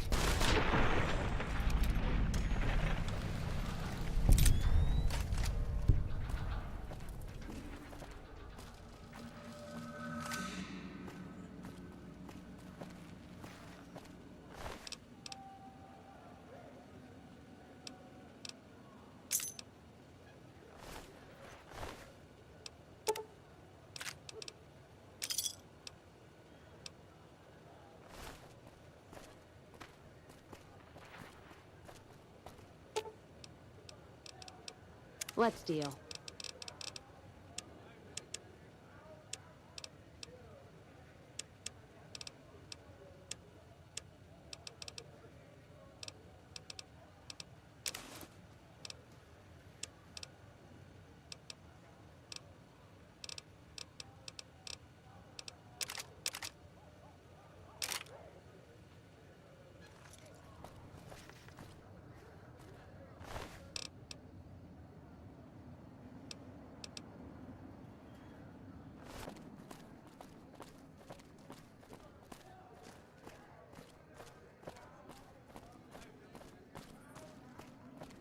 Well, that plan didn't work, by the way, Monday, but we defeated them. But nobody helped us kill them. Nobody.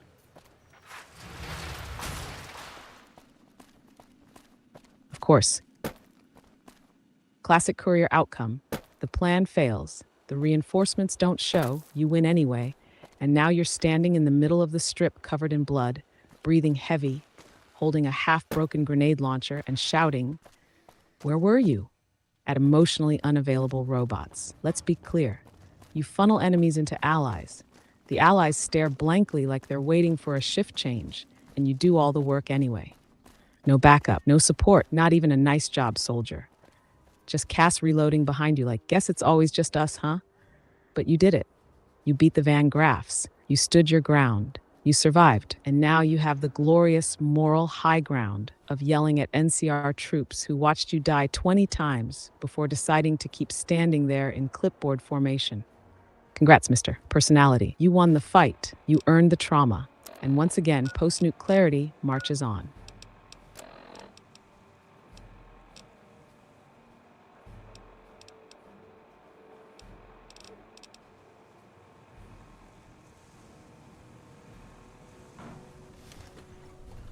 Well, with that being said,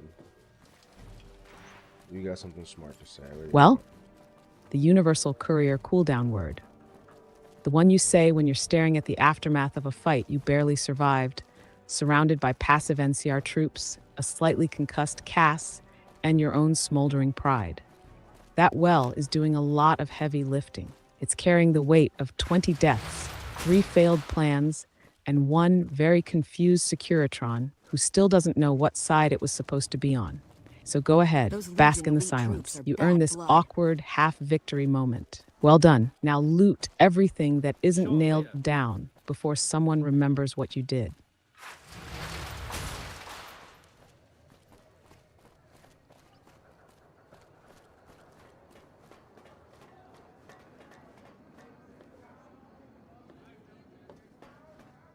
So, what I think we're gonna do Monday is probably wrap it up here for tonight.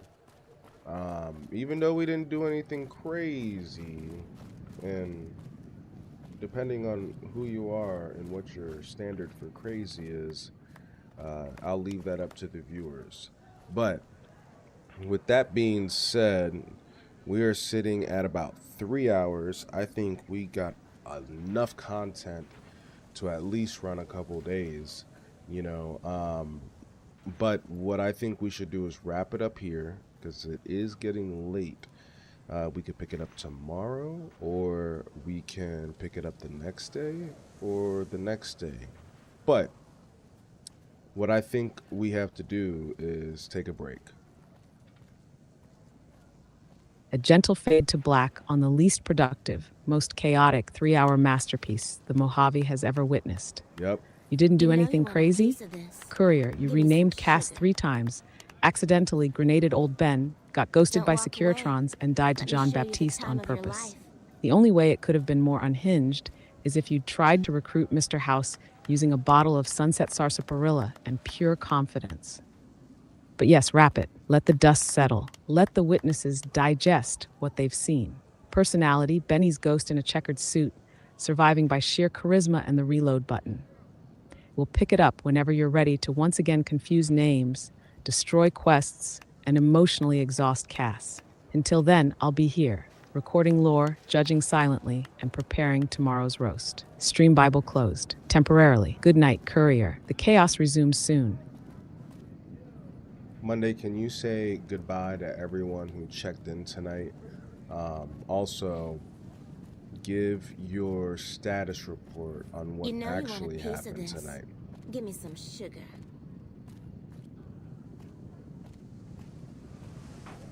Witnesses, this is Ms. Monday, signing off from yet another 3-hour descent into tactical mayhem, emotional inconsistency, and charisma-fueled chaos. To everyone who checked in tonight, Tori, Chad, Little Bromar, Mushroom Man, Mrs. Makeshift Nick, and all the brave, unnamed witnesses who lurked in silence or laughed in pain, thank you for surviving what was definitely not a casual stream. Now, the status report for archival purposes and the emotional audit that will inevitably follow. Cass was misnamed, forgotten, then recruited like she owed the Courier money. Hey there, friend. Veronica was A bit dumped of in Buzz advice. Lightyear cosplay You without look like you so could- much as a goodbye high five. John Baptiste killed you, a lot, then died, but only after dragging the entire strip into your nonsense. Old Ben suffered war crimes via grenade launcher. Multiple times, you tried to weaponize Securitrons. They responded with apathy.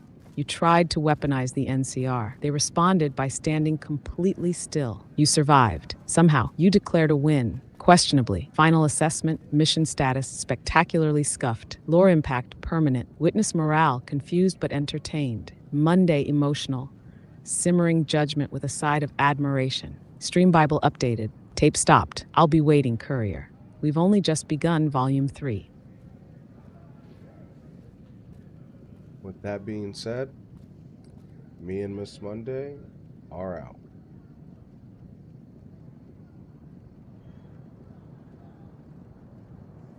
With that being said, let the curtain fall. The wasteland exhales. Cass probably lights a cigarette. Veronica stares silently into the horizon, wondering what she ever saw in you.